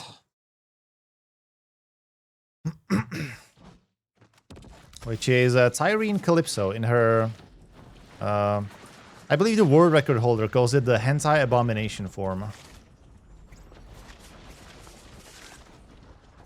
Alright, so first, during the main damage phases, I'm going to be using my shotgun.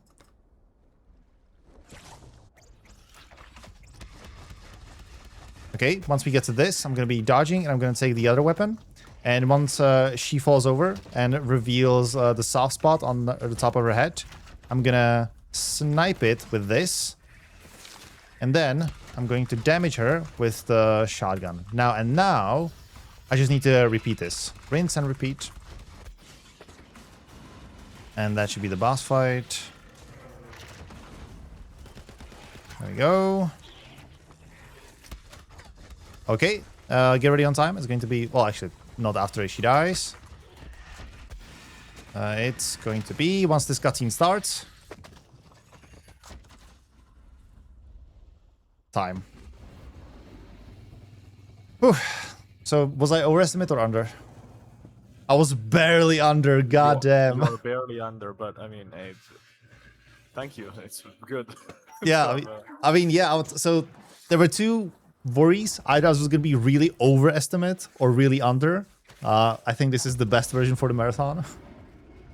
But yeah, it went pretty okay. We had one little reset, like 1 minute in, because I was just an idiot. Round one pretty okay. Pretty happy with that one. Yeah, shoutouts to the Borderlands speedrunning community. They put all of this together. I did none of this routing, and the run is actually really fun. So I recommend, if this is something you're interested in, just give it a shot. If you want to see more Borderlands, I have good information based on the ESA first picks that is going to be a Borderlands 4 co-op run happening at ESA with me and Havert. So yeah, that's gonna happen. And yeah, more good runs happening here tonight at the Hekathon. There's gonna be the Jedi Academy relay race. Excited for that. So yeah, thanks for being here. Thanks for having me. Eris, do your thing. Yes, I shall. I will take you off the air, and we're gonna be live soon with Shaforni and Sajiki doing the Hunter Call of the Wild Hunt a Bear. It's gonna take them an hour, which means that they're probably gonna shoot each other in the ass most of the time. But it should be a great time. I love those guys, and so should you. So yeah, I'm just gonna go set them up, and yeah, and then I'll let you know what happens and what doesn't happen, and what works and what doesn't work. I am very tired. See you in a few.